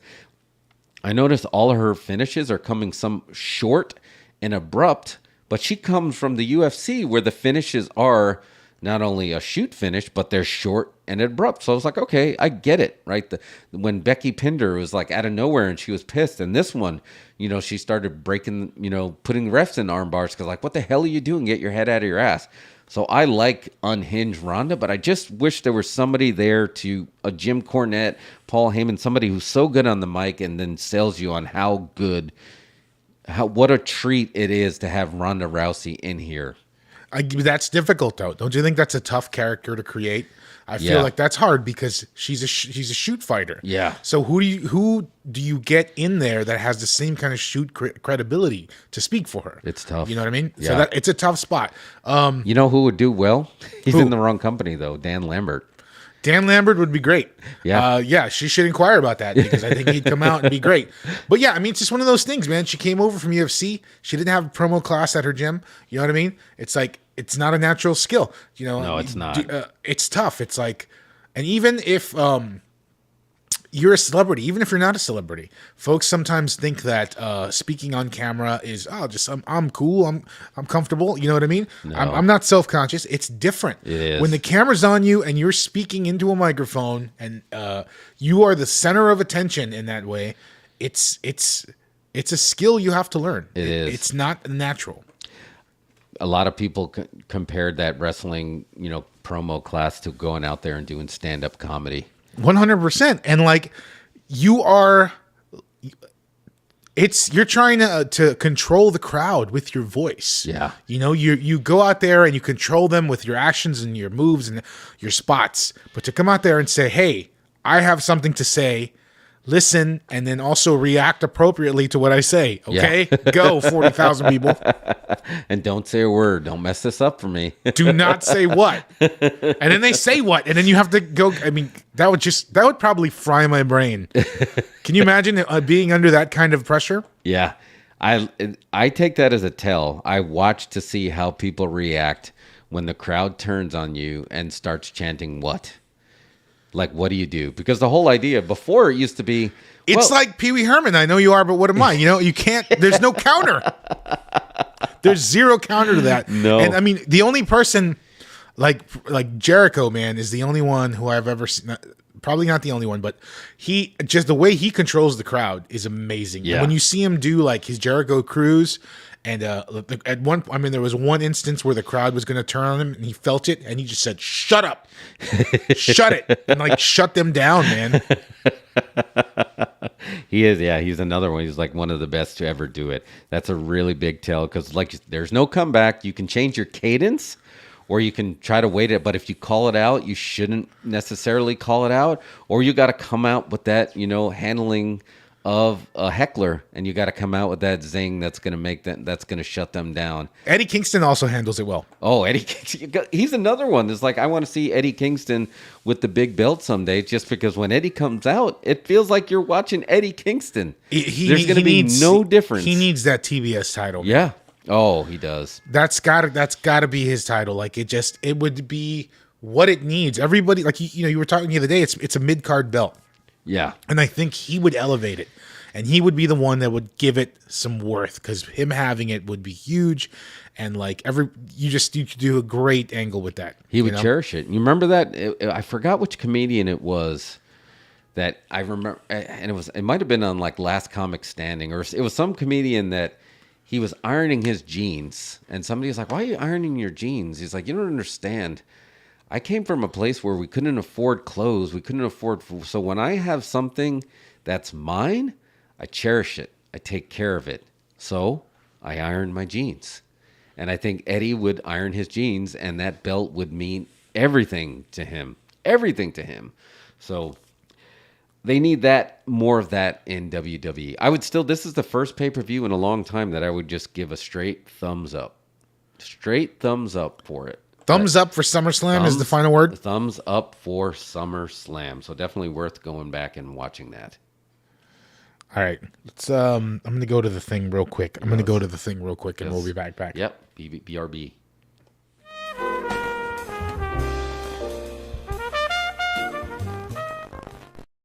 Boy, I'm bored. Don't be bored. Join the party. Call 1-976-8888. There's a great time waiting for you right now. Meet new friends or just listen in. Everybody's doing it. So call 1-976-8888. So where was that party? So what are you waiting for? Don't be left out on all the fun. Call right now, 1-976-8888. 88 cents per minute billed to your phone. Brought to you by Omegaphone. Just like you, I was really skeptical about which one of the party lines is really the best. It's 1-976-BEST. It's easier than going to some singles bar. The phone's right there within your reach. And it's a real kick because you get started talking with everyone on the line right away. I got together with this guy I met on the best party line, and I'll tell you, it's fun, exciting, and the best way for you to meet someone new. The best party line. It's just a phone call away. Do you sometimes sit alone, wishing for the perfect fantasy? Has love passed you by? Do you dream of encounters with a perfect mate? Or spending precious moments getting close to someone you could really love? For just 99 cents per minute, indulge your fantasy. It's live. Call 1-976-DATE now.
You've got a thirst to win.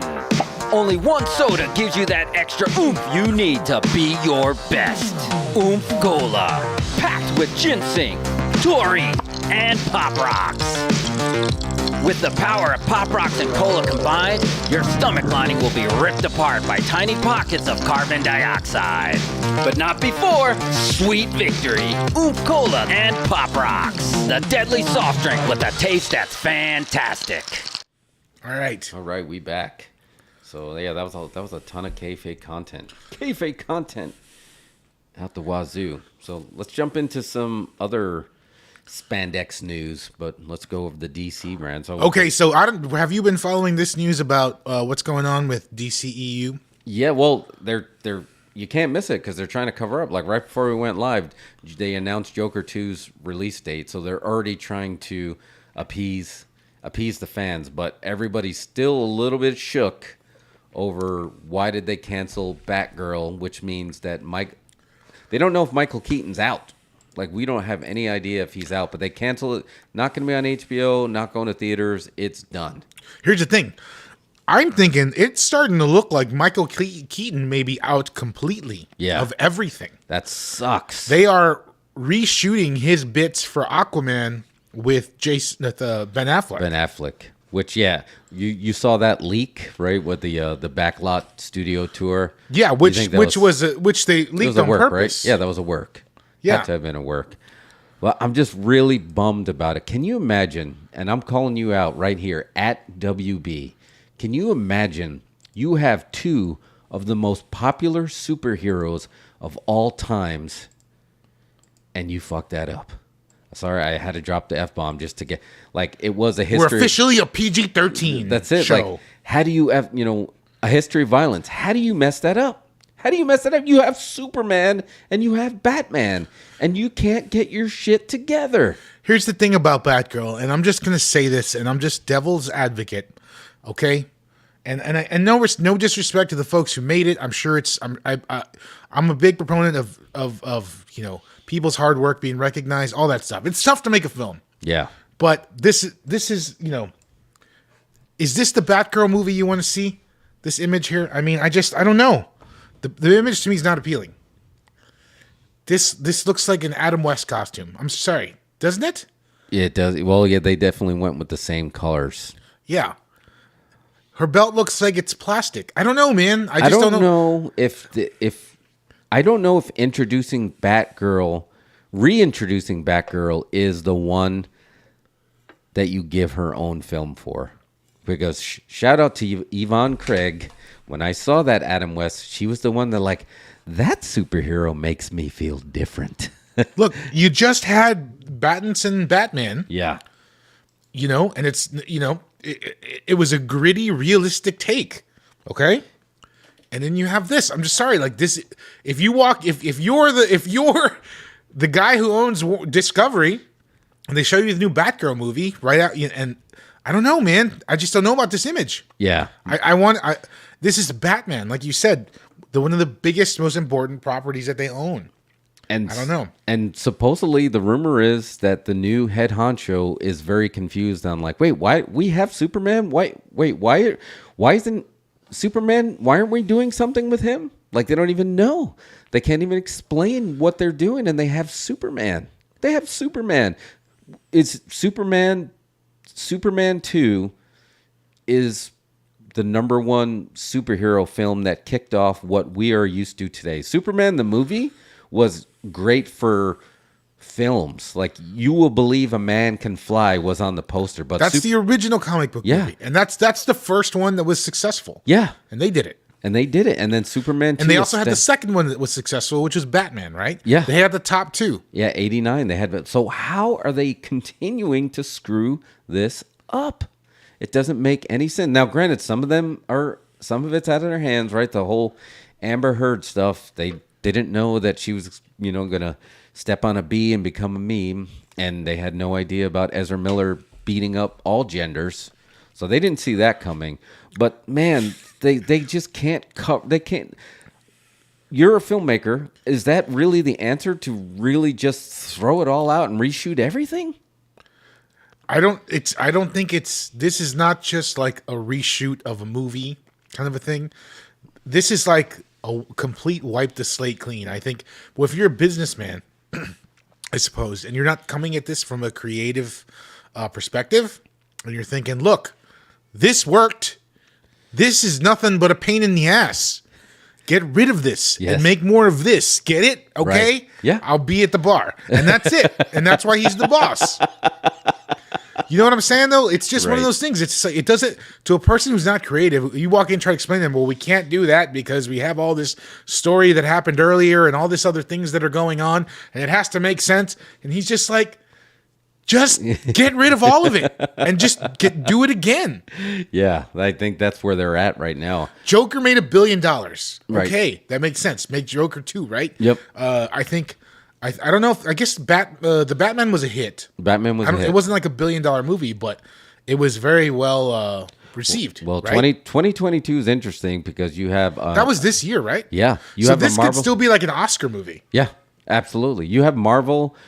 I got a little podcast in here. Okay. Yeah, go ahead. You had Doctor Strange and Batman are the number 2 and 3 films per Top Gun, the #1 film of 2022, and I'm not sure if there's anything that's going to come out and dethrone it except maybe Avatar.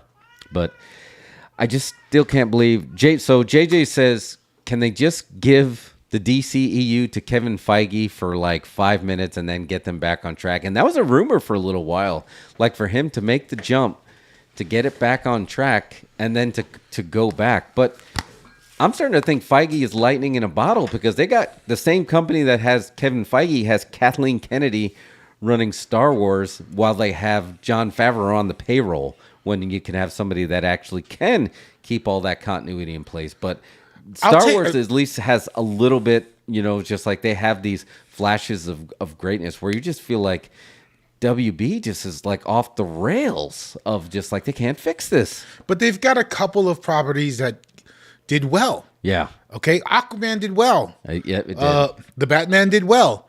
What is the other one? Zack Snyder, Justice League, arguably did well, but they want nothing. They don't want to touch it. Yeah, and that's the thing. That was just a big pain in the ass. Yeah. So, what's the name of the guy that runs Warner Discovery? Oh, the Do we boss. know him? I mean, we're going to know his name here pretty soon. Yeah, Everyone's going to know his name by tomorrow. Yep. I don't know what. Because I think actually his tomorrow name they're is. going to announce they're having the Warner Brothers earnings call or whatever, or the Discovery earnings call. Podcast, shut up. But like, and they're gonna. The rumor is they're gonna announce they're gonna kill HBO Max. What? HBO Max done. What? Really? Yeah, you haven't heard about this? No. No, it's gonna get folded into Warner Discovery. There'll be no HBO Max. They'll just be part of HBO the- again. Really? Yeah. So it won't be part of the Discovery app. There'll be No, it'll be. There just won't be any HBO Max. Everything's just going to get folded in to Warner Discovery, and there'll be HBO on cable again, just like it used to be. Really? No, I didn't hear that. Well, do they sell DC? Like you said, is he going to get? Are they going to get to the point that he's like, you know They what, might, this dude. isn't They this might. isn't worth it? Because here's the controversy. This isn't WCW versus WWE. You don't want to see Disney buy DC as well, do you? I don't think. Does that work? Why not? Could they buy DC? Why not? Man, like why not? Why could they not buy it? Who can give a bigger offer? Apple? it would have to be somebody like Apple or Amazon, right? So one of the again, you're Warner Discovery, and here comes the new CEO, and he's like, all these things are a pain in the ass. Do we really need them? We make all these reality shows, and we make billions of dollars off that. We don't even have to write scripts or hire actors. We do all that stuff, and y'all are spending all this money to dress people up. And then it's just like Apple says, well, we'll give you, how much would DC go for? $5 billion. Yeah, easily. Here's $5 billion for DC. I don't know. Why not? Oh, man. So you think living in the same house there's not a conflict of interest? Because is there really DC versus Marvel? Is that really a thing? I don't even know if that's a thing. I mean, they've done crossovers, haven't they? They've had small crossovers. Yeah, I do remember a Superman Spider-Man crossover in the books. I mean, if you've already got a shop that's doing superhero content, why can't you do another brand and just do them separate? It's just another you do and you go to Disneyland, and there'll be Marvel Land, and there'll be DC Land. Oh man, I mean, it's just another chicklet in Disney Plus, right? Yeah, they just get it. Why not? Just get it. Oh yes, yeah. JJ there's done crossovers before, and they're constantly making reference to each other, so it could happen. Does Apple? So that would be the only other ones. I don't know, but would a tech Amazon company know could what buy to it do with possibly? Amazon, Apple. I think those would be the big two that could probably swing it. And that would be because they're going for a B. They're not going for an M. They're going in the billions. Because it is Superman, and it's still Batman, which arguably before 2008, other than Spider-Man, was there anybody bigger than Superman and Batman? No, they were. Those were the first two superhero movies that actually worked. Then Kevin Feige came along and made Iron Man, and it worked. When you heard they were making Iron Man, it wasn't that exciting. No, they were confused. They're like, Iron Man, isn't he like a second tier hero? Yeah, it's just like Iron Man was like a B character, and then it came out and it ruled because they made it work. Yeah, Blade too. Absolutely, Blade was awesome. Oh, Blade was incredible. Yeah. I heard. Did you hear the rumor that Sony wants to trade Spider-Man for Blade or something? No, I didn't hear You haven't heard this rumor? They were offering up a trade to let them have Blade for Spider-Man. Oh, God. Not like a full trade, but like a couple, like Spider-Man appearances for a Blade appearance. God, dude, Sony is just like the ultimate troll. They're just squatting on that contract. You know, I always thought DirecTV had like an airtight contract with the NFL that you couldn't get a Sunday ticket without putting a piece of plastic on your roof. But what the hell is in that contract that Sony has so much power over Marvel that they can do this? Like, why are they even not over Marvel, over Spider-Man? Yeah, over Spider-Man, which happens to be the crown jewel. When Marvel was going broke, they sold out their crown jewel. But like, what? Somebody's got to be like, why is Sony at the table? Like, why are they here? They haven't, like, other than the Sam Raimi first 2 Spider-Man, they haven't done anything that people care about. Here's the thing, though. They got, again, we talked about this before. Somebody at Sony, it's what's the guy's name from 30 Rock? What's the boss's name? Oh, Jack Donaghy. Jack Donaghy at Sony, who's in charge of film production and Discmans or whatever. He's in charge of that and Blu-ray players. So like he's booking the movies. It's like they got Spider-Man and they have Quentin Tarantino. They've got 2 big ones. They just can't book for shit. No, they can't. They can't because all the Spider-Man that with Tom Holland Spider-Man, that's all Marvel. That wasn't Sony. That wasn't Morbius. It's Morbin time. That was Sony. So yeah, I don't know what's going on over there. It's just Jack Donaghy coming up with superhero ideas. Like that one episode of 30 Rock where he goes to the writer's room and is pitching ideas. It's got to be something like that, and they're just forced to do it. It's like, I guess we're going to spend $60 million on Morbius. Jack Donaghy's idea. Just please do not let Sony buy DC. They could not afford it. No, I don't think they can afford it. Is there any toy companies that can afford DC? I don't feel like toys make more money now. No, toys are already owned by somebody else. They are, right?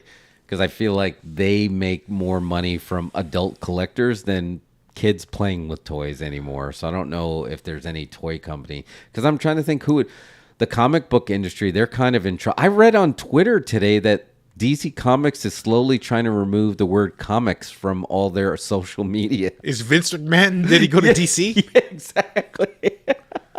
It's like, how do you get rid of comics? The word comics. That doesn't even make any sense. Who owns Lego, JJ? Somebody owns Lego though, right? Oh, DC. Yeah, does someone own Lego? Because DC goes to Lego, it makes sense. But I feel somebody owns Lego already. Yeah, that's a good question. I don't know. Or at least like Lego Films. I mean, because all the Lego content does really well, but I feel like they've licensed so much stuff, like the Star Wars Legos. Then they always do really well, and then they had the Batman movie that was a Lego Batman that did really well. Oh wait, so then Warner Brothers must own Lego. Well, no, that's the thing, but they had Star Wars characters in there too. Oh, that's right. Yeah, so I don't know what they do. They got a killer license deal, so maybe Lego's their own thing. Somebody's got to save Superman, help us. And I look, DC at Comic-Con, Lego is still privately owned by the Lego Group. Oh, wow, that could be big. But think of this, DC actually got The Rock booed. Not since early Vince McMahon has that happened, because they've had so many rumors that Henry Cavill was going to show up. And you can tell Rock was biting his tongue. And this wasn't the Rock that's going to say, The Rock says this. He was trying to do what's best for business. And he had this great, grandiose presentation. But people are like, where's Henry Cavill? Whoever is Henry Cavill's PR person or his manager is booking him to the moon, man. Oh, yeah. They want him everywhere. Yeah. And like, not only, they want him at Comic-Con as Superman, but like, the scuttlebutt is he's also up for a Marvel role. Oh my God. Dude, this is turning into old wrestling where you're going to have people jumping ship. And I guess you can get booked on, and it's not going to be that big. But Henry Cavill as Wolverine is the rumor that I heard. Would it be Wolverine? Yeah, that was one of the rumors I heard, that to make him the next Wolverine. Oh man, I don't know. How tall is he? I think he's a pretty tall guy, right? Like I haven't seen. They're never going to book Wolverine as a short guy. I don't think they'd ever go that far. But that was they wanted to, right? They wanted to be comic book accurate and have him go. I just don't think they'll on film. It won't be the same. No, I don't think it'll scale because I think there's a signature campaign out there to book Danny DeVito as Wolverine. Which the internet go back to the office. Folks. The internet could pull that time to go back to the office. But can you imagine if Comic-Con, if they would have pulled off, if WB would have pulled it off, and they had The Rock come out and say the power dynamic in DC is about to change, and they literally did like a face-off with Henry Cavill nose to nose with The Rock. I don't think it works right now. No? I got to be honest. I think, yes, that's an awesome visual eventually, but Black Adam is not over. No, he's not. They're just relying on The Rock being over, but yeah. Nothing. And B, Superman is not over right now because the last we saw of him was, I guess it was Snyder Cut. Yeah. But he's been gone for a while. I think first Black Adam has to get over. Then you've got to bring back Superman in something else somehow, or in his own movie. Then cross him over. Well, that's the fight. The rumor is the fight is he wants Superman 2, and they're like, no, we're thinking more like Iron Man or Nick Cage, where you're going to be popping up in everybody else's movie, but you're not going to get your own movie. Like, isn't Superman 2 a safe bet? You're not going to lose money. I feel like you're not going to lose money on Superman. You might break even. Yeah.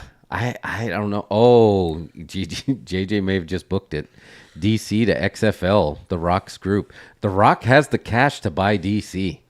Could The Rock run DC? The Rock buys DC and then runs it? Oh, my God. Can you imagine? And that's also a show in itself. You're on many fronts. You're creating content there. I mean, he did bring up that his ex-wife, who is also his manager, also manages Henry Cavill. And they've had conversations. So I would love to see Man of Steel 2, but I think I would too. But do you need Zack Snyder to do it? I had no heat with Man of Steel. I don't know where all this heat came from.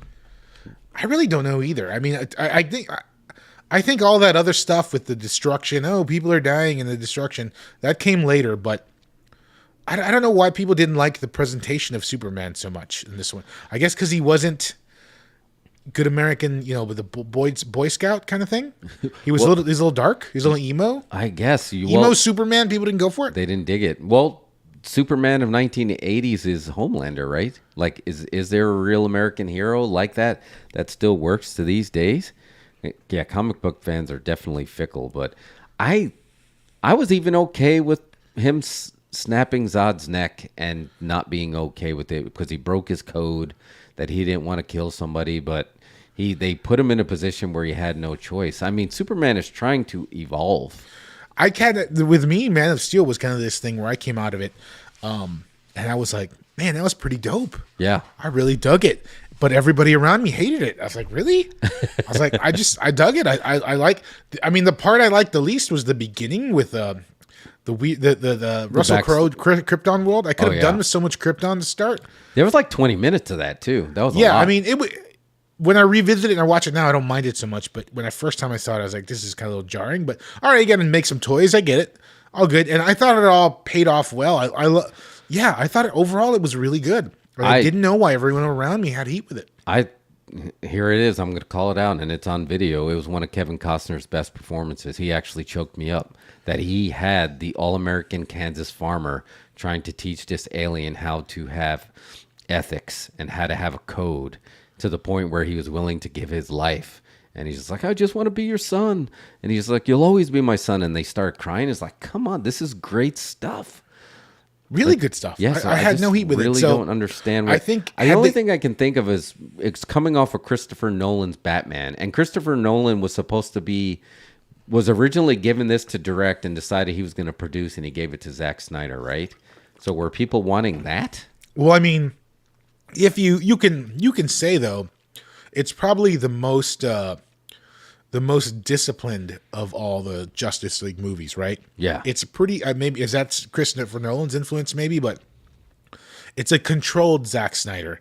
There's not an absurd amount of slow motion and needle drops. Oh, it's you're right. a pretty straightforward commercial piece, right? Yeah. Oh, I think you're right. Yeah, because if you think about it, there was really nothing. He had to. It's very easy to make a very realistic Batman, in a sense, and I don't mean easy in making a film, but I'm just saying it's not as much of a stretch to have a grounded superhero of a vigilante at night that dresses like a bat. And even they found a way to do that with Joker too. It was going to be a little bit more difficult to have a grounded version of an alien from another planet, right? Like how else what was he supposed to do? How was he supposed to present Krypton? I mean, you go the Marlon Brando route with the original Superman, and that was a little bit more like Flash Gordon, but people didn't have heat with that. But this is a society that's like millions of years ahead of us technology. What is it going to look like? And he took a leap. He took a sci-fi leap. The only part that bugged me about Krypton, the only part was the pterodactyls. Oh, the tauntauns or whatever. Yeah, that was the only part. Like if they left that out, I think it would have been so much better. I don't know, just so much cleaner. But again, you got to sell the tauntauns to the kids from Hasbro. No, you're right. Why wouldn't they have kind of like Star Trek? They could have had, they could have beamed hoverboards. Yeah, they hovered, or they could have beamed or fly. Right, like they can fly. Right, that some kind of form of flying. Oh yeah, that could have been good. Like they have maybe they got like not jetpacks, but some kind of flight thing that they use. And then when Superman gets to Earth, it's just like, oh, I can fly without that thing. Dude, if we would go back in time and you just got on set and pitched that, you would fix that. I would 100%. They found the technology. I mean, they found a way to take DNA and codex and put it into people's bones. I think they can find a way to defy gravity for a little bit. Yeah. Like you said, even if it's just a hover, even if it's like the Stormtrooper ones where it's just like really high jumps. Yeah, it's a device. It's some kind of device. Anyway. Oh, I think that's a good book. Warner Brothers, call me out. I'm available. Yeah. For your next Super. Yeah, but Warner Brothers, please call us because I think you clearly need help. You need some booking. Discovery. I think maybe we can pitch some stuff to the head of Discovery. Man. Let's look up his Twitter and we'll just tag him in this podcast. And I think that'll get us definitely booked. As long as people want to see what food you're eating, or if they want to, they want butterfly hunters to show you the house that they're buying in the Caribbean, Discovery is going to make billions. DC to Those Incredibles, that's where we're calling it right there. So, dude, but talking about all of this, you kind of hit me, and I'm very easily pulled into nerddom and all the IPs. And lately, I've been getting a little bit of the fatigue that I think you were hitting a little bit earlier than me, that you're just like, you start craving something just like a little bit different that just hits, and it's a film that's not connected to anything, no IP. And I feel like I'm starting to get to that stage. And I feel like this month we kind of are getting that with films that we have. Bullet Train, that's going to be dropping. Bullet Train's out tomorrow? Yep, tomorrow. Bodies, The Beast. These are all movies that have stars, but they're not bankable hit. And you saw one recently that you're going to pitch me on. You saw a film that's not attached to anything. Oh yes, I saw Vengeance. Yes, the new movie from what is his character? BJ Novak. BJ Novak. Who does he play in The Office? I forgot his character. Yeah, I don't remember. Ryan. He plays Ryan in The Office. Yep. Anyway, so I went and saw Vengeance, and to me, it's like I was looking for something to watch, and it was like, oh, this movie, like you said, this is just an original story. So it's like I want to go see this in the theater, because it's like, that's the thing. It's like when Top Gun hits Peacock, it's not going to be a big deal. You'll watch it 100 times or whatever. You know what I mean? But like a movie that's small, once it hits Peacock, you might watch it once, or I don't know. I'd like to get the full theater experience from this movie, this new movie, which I have no idea what it's about or what's going to happen. Anyway, did you see the trailer? I saw the trailer, yeah, but I didn't see it. But. So it's kind of like about this reporter who hooks up with this girl at some point, and I guess she dies. She does die. She dies, and the family thinks that was like her boyfriend. So they call him, and they're like, "Oh, she's dead. This is the worst day of your life." They call him like that. Anyway, so he gets the idea to go down there to her funeral and interview the family and do a podcast about it. All right, like typical kind of like slimy, underhanded podcasting, journalistic tactics, whatever. Anyway, it's set in Texas. I don't know where West Texas somewhere. Oh, really? Yeah, I didn't know it's that. good, man. I enjoyed it. Is it a comedy? It's funny. I mean, obviously BJ Novak, right? He's from The Office. Yeah. So there's some funny parts, but like, it's got a big Whataburger presence. I love that. If you're into Whataburger, you're gonna enjoy it. It's a good movie. Really? It's like starts off as sort of a little bit of a comedy, and it's like, oh, fish out of water. Here's this New York guy who writes for the New Yorker. He's so New York, he writes for the New Yorker. Goes to freaking Texas to live with this West Texas family, and he's interviewing him and stuff. It was good. I enjoyed it for the most part, and it's got sort of a twist ending there. Ashton Kutcher is in it. Oh, really? So Ashton Kutcher is in this movie, and let me tell you, he was good in it. He was okay, one of his better roles. And I don't know, maybe a lot of people got heat with Ashton Kutcher, whatever. But I realized something, and this is again, whoever owns Smokey and the Bandit. I have found your new Bandit, and it's Ashton Kutcher. Really? Yeah. Oh, I'm booking that. Yeah, book that. So That you would got to be- just see the movie. Dude, Mila Kunis is and plays the Sally Field character too. Wow. Oh, wow. That's awesome. I'm telling you, just when you go see, I'm sure you'll see it eventually. Yeah. Yeah. No. Probably watch it on absolutely. Yeah, Peacock because I think it'll be on Peacock in a few weeks. It's going to be on Peacock quick. Like Elvis was in theaters for like 3 weeks, and now you're going to be able to see it on like HBO Max next week. Yeah, it'll be on Peacock soon. I recommend it just, for the sake of the fact, being interested in podcasting and all that, right? Yeah. It's a good movie, and it's got that vibe of like you like movies about like behind the scenes and entertainment and shit. Oh yeah, I yada, love yada. BTS stuff. Yeah. So anyway, it's got that vibe, and it's a good story. But just watch it for this one thing. Ashton Kutcher is the new Bandit. Oh wow, I like that pitch. I love that pitch. Like JJ said, Ashton Kutcher does have chops. I feel like, is this his role that he's going to start slinking back into the zeitgeist, and people are going to forget all about Punk'd, and they're going to realize that is he going to be going for that award on stage? I don't know. I don't know if this will be the role, because and I'll tell you why. If there's one issue with this movie, was BJ Novak booked himself as the lead, and I don't think that was the best idea. He directed it and he wrote it. Oh, okay. And he booked himself as the lead. Now, I just don't think he's known enough to really pull people in. And he had like someone else in there to be the lead, and maybe he just direct. I think the movie would have probably got more buzz. I mean, obviously, you get a better, more known actor. Yeah. I think that was the one mistake. But aside from that, I have no heat with the movie. I think it's good. That was just like, hey, you made a choice, but I don't know.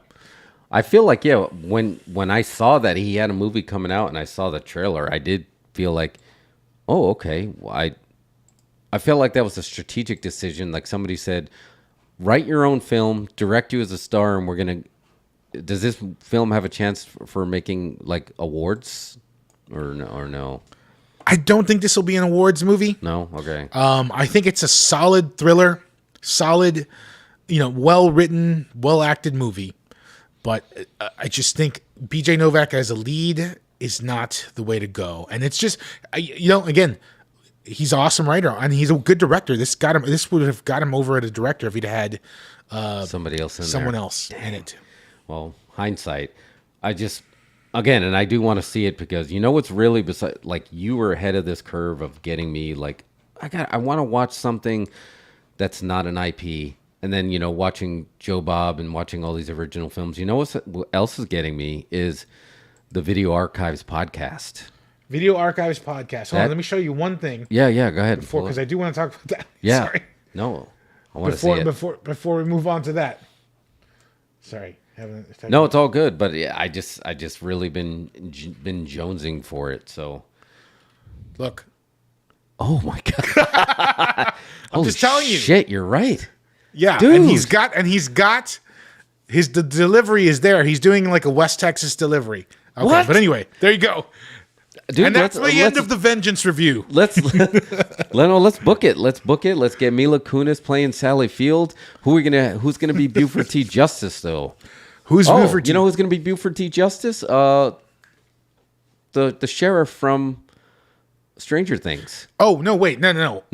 What's the guy? Ron Swanson. Oh, Ron Swanson. Yeah, never mind. Yeah. Ron Swanson is Buford T. Justice. Yeah, that would be great. Yeah. Holy dude, I feel like... And who's Cletus? Oh, man. Somebody's got to play... BJ Novak, you're going to throw your roles. There you go. We're just going to book you in that. BJ Novak, exactly. That's the role you book yourself in. You're Cletus. Yeah, I can see him as a Cletus character. Although he'd be totally wrong and not Southern at all. But I don't know. No, he could be the son. Buford T. Justice. No, he's too old for that too. Anyway, oh man, he should just direct. He should just direct. We're not that far. I feel like we're just like a phone call away from Joe Bob. Would be okay? Would it be a requel or a remake though? Because I don't know how he feels about requels. Again, we're talking about getting away from our known properties and getting there into original properties. Anyway, I just had to pull that photo up because great. I just had to show you. just no, for that. No, you booked it, dude. But yeah, Video Archive podcast. It started, and it's exactly what we expected it to be. Although Roger Avery sounds exactly like somebody I work with, so I keep thinking I'm at work when I was like, and why is he talking to Quentin Tarantino? But what are you thinking so far? The podcasting medium was invented for Quentin Tarantino to eventually have a podcast. Yeah. I've been listening to just YouTube videos of Quentin Tarantino talking, right? I like events. Yeah. So to me, when I heard this was coming out and when I finally heard the first one, it's the best thing ever. It's the best movie podcast ever. It's you love to hear him talk about movies. He's got such insight on everything and very, really just good opinions. And the things I don't know, man. I just think it's the greatest. And I love that what's really getting me with him is everybody just assumes he loves every single movie he sees, and like he'll have heat with movies and he'll go back and it's like, no, but then I went back and watched it and I'm like, okay, maybe but the stuff that he connects to in the films that he might have hated 20 years ago, now he'll talk about he loves. But either way, the guy's selling me tickets, man, because I'm like, I gotta rent these movies now, the ones I haven't seen. And his love of film is like so pure. He's got he doesn't have that gene that folks have, other people have, where you can like something ironically. Yeah. No, he loves it or he hates it straight up. Yeah. There's no ironic fandom of anything. No. Or no ironic hatred. You know what I mean? Nope. No, again, he's one of the first ones that I was like, Disney's getting Star Wars, and all I'm thinking is Star Wars Resurrected, and he was that voice. And you have that voice too. Don't cut yourself short. Where it's just jarring all of a sudden. He's like, what the fuck do I want to see Disney making Star Wars for? And it just hits you. You're like, well, and it turns out that he was right. But he just really sells you on these films. And so far, the films that covered were Dark Star, Cocaine Cowboys. I was so happy that the first movie was Dark Star. You know what? Because I told you we were watching Return of the Living Dead the other day. Yep. And I heard him talking about Dan O'Bannon. He had heat with Dan O'Bannon. Yeah, and the first episode goes into that. Mm-hmm. Why he had heat with Dan O'Bannon. And it makes perfect sense. It's so logical. It's something that, I would have thought, or you would have thought as a movie fan. It's just like, oh, you can't. Yeah, Return of the Living Dead came out the same year as Day of the Dead. So it's like, no, I'm a Romero fan. I'm not into that. It makes perfect sense. It's like, oh, I get it. I forgot that we had that conversation, but when I heard it, I was like, where have I heard this before? And then I realized we had that conversation on Terror Tuesday. But I had not seen that film before. I didn't know that was John Carpenter's student film. It was a student film that they expanded into a feature. Yeah, it's one of those. This is like if this came on while you were in college or something late night. Well, after partaking, it's like it's fantastic. Oh, really? Yeah. Okay. It's just like Alien, but just as a sort of a counterculture comedy. Oh, okay. I'm definitely down. And the other one I definitely want to see was Cocaine Cowboys, because it just reminded me of CC Rider with Joe Namath. That's the feel that I got from it on the pitch, that I was just like, oh, wow, okay, I'm in. But I didn't, that first episode, great episode, but I didn't see either one of the films. And I noticed Roger Avery's daughter is a producer on the show, right? And I love when they bring her in, because that's the modern day perspective, right? You're going to get their perspective of the guys that grew up on, 35 millimeter and VHS, and they grew up on this, but now you're going to get her perspective to show that this is still a viable thing. And you notice Quentin does the ads. Dude, I was going to say it, but he does like he does the voiceovers for the ads. But he throws that gimmick voice in there on purpose, right? Yeah, he does his gimmick voice, his pitch guy voice. Yeah. He loves to do voice stuff, right? In like all his films, like in Jackie Brown, he's on the answering machine and stuff. Oh, yeah. He wants to book himself in his stuff. Yeah. So he does the voice. He was doing an ad for LinkedIn or something. Yeah, he did the LinkedIn jobs. Yeah, that was like I expected the one, the new Beverly always on film. I expected that, but I did not expect him to talk about LinkedIn jobs. Tarantino for LinkedIn. Dude, this is gonna make buku bucks, man. I hope they can keep it going, man, because I love it. It's fantastic. I want to see. There's no reason, and I don't know if he'll ever do this because I don't know if that's the type of personality he has. But Kevin Smith became a spoken word tour guy, not a stand-up comedian. But people went to like, hey man, I'm Kevin Smith. People went to go see him talk. I would watch them film this live podcast for hours. Like 100%. We're gonna be here for 4 hours watching this podcast. I'm gonna be there their entire time. There's something about him talking about film that just pulls you in. Again, he's just got a pure take on everything. I feel like I'm Bradley Cooper listening to De Niro on that old actor studio when you're just like can't get enough. Like when he's talking, you're in, man. You're just totally in. I did have a little bit of heat, and I get why he did it. Like he was not, and I guess this was the third episode, even though they had an after show, which is like a secret episode, and that's when they covered women in cages. You had heat with that? No, I had heat with the third episode of him not liking Moonraker. I've never seen Moonraker. No? Oh my God. I just never seen that one. I actually tweeted at him from our account because how can you not love that poster of Moonraker? But I think he's not a fan of Jaws. I don't. But that's the thing. It's pure, right? He's just like he's real. He's not gonna look. Moonraker is probably. I haven't seen it, but I know what it is. It's a goofy movie, right? Yeah, it's a goofy movie, and you've got to have quite a bit of suspension of disbelief there to say, okay, I'm on James Bond in space. It's like Machete in space. It is Machete in space, Fast and Furious in space. That was the equivalent back then. But like he legit says doesn't like it, and he's not going to like it ironically and say, oh, whatever. He's not going to the movies to have a good time. Yeah, he's going to watch the movie. He is, and you know what? And he called it out, and this is very interesting because I wouldn't have guessed this. He's like, I love Roger Moore. I just don't like Roger Moore as James Bond. And I've never seen Roger Moore in anything else except maybe like Cannonball Run 2. Yeah, exactly. So yeah, he had heat of that. And then I laughed at that third episode where Delirium was the one that he walked out on, but he didn't walk out.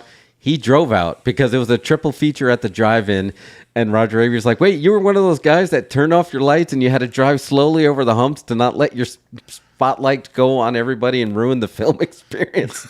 He like literally drove out of the drive-in because he's like, what the hell is this? But no, dude, this is a great show. I highly recommend it. And I want it to have like a big, thick category of just keep going, man. Go with everything, because if we had like our video store still open, I would be instantly like, okay, yeah, let's go get this. Yep.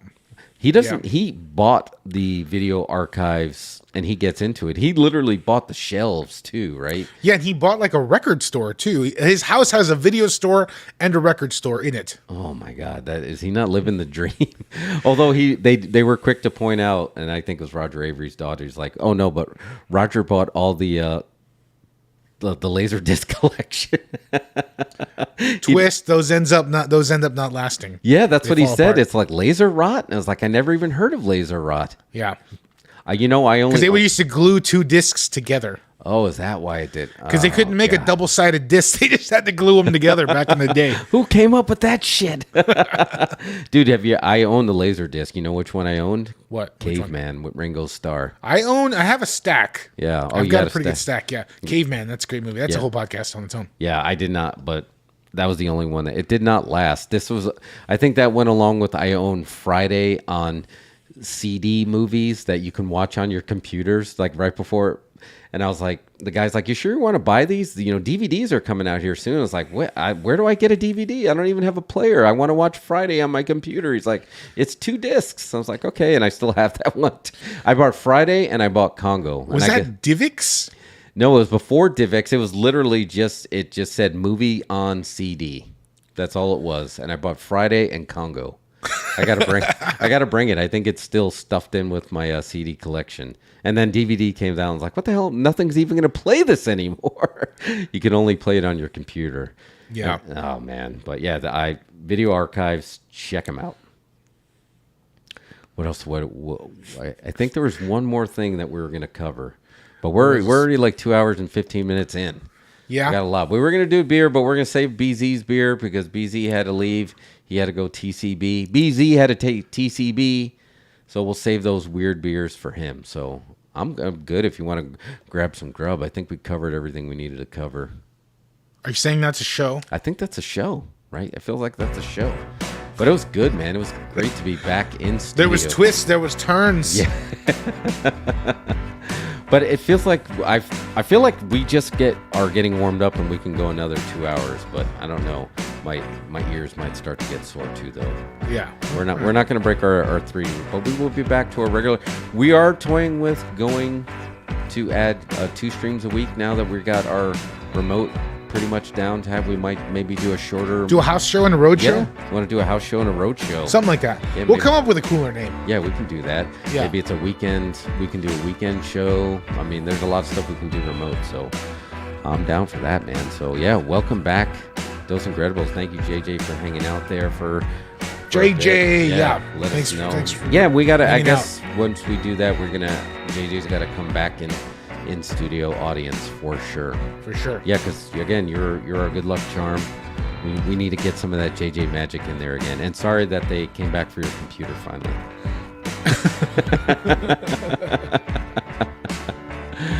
Cool. All right, Inner Tubes, that's a show, and we will see you next time. Wait. Let's end on this image. Sorry. Oh, yeah. And are you going to end on what? Yeah. Eastbound and down, rolling, road and trucking. He's going to do what they say can be done. He's...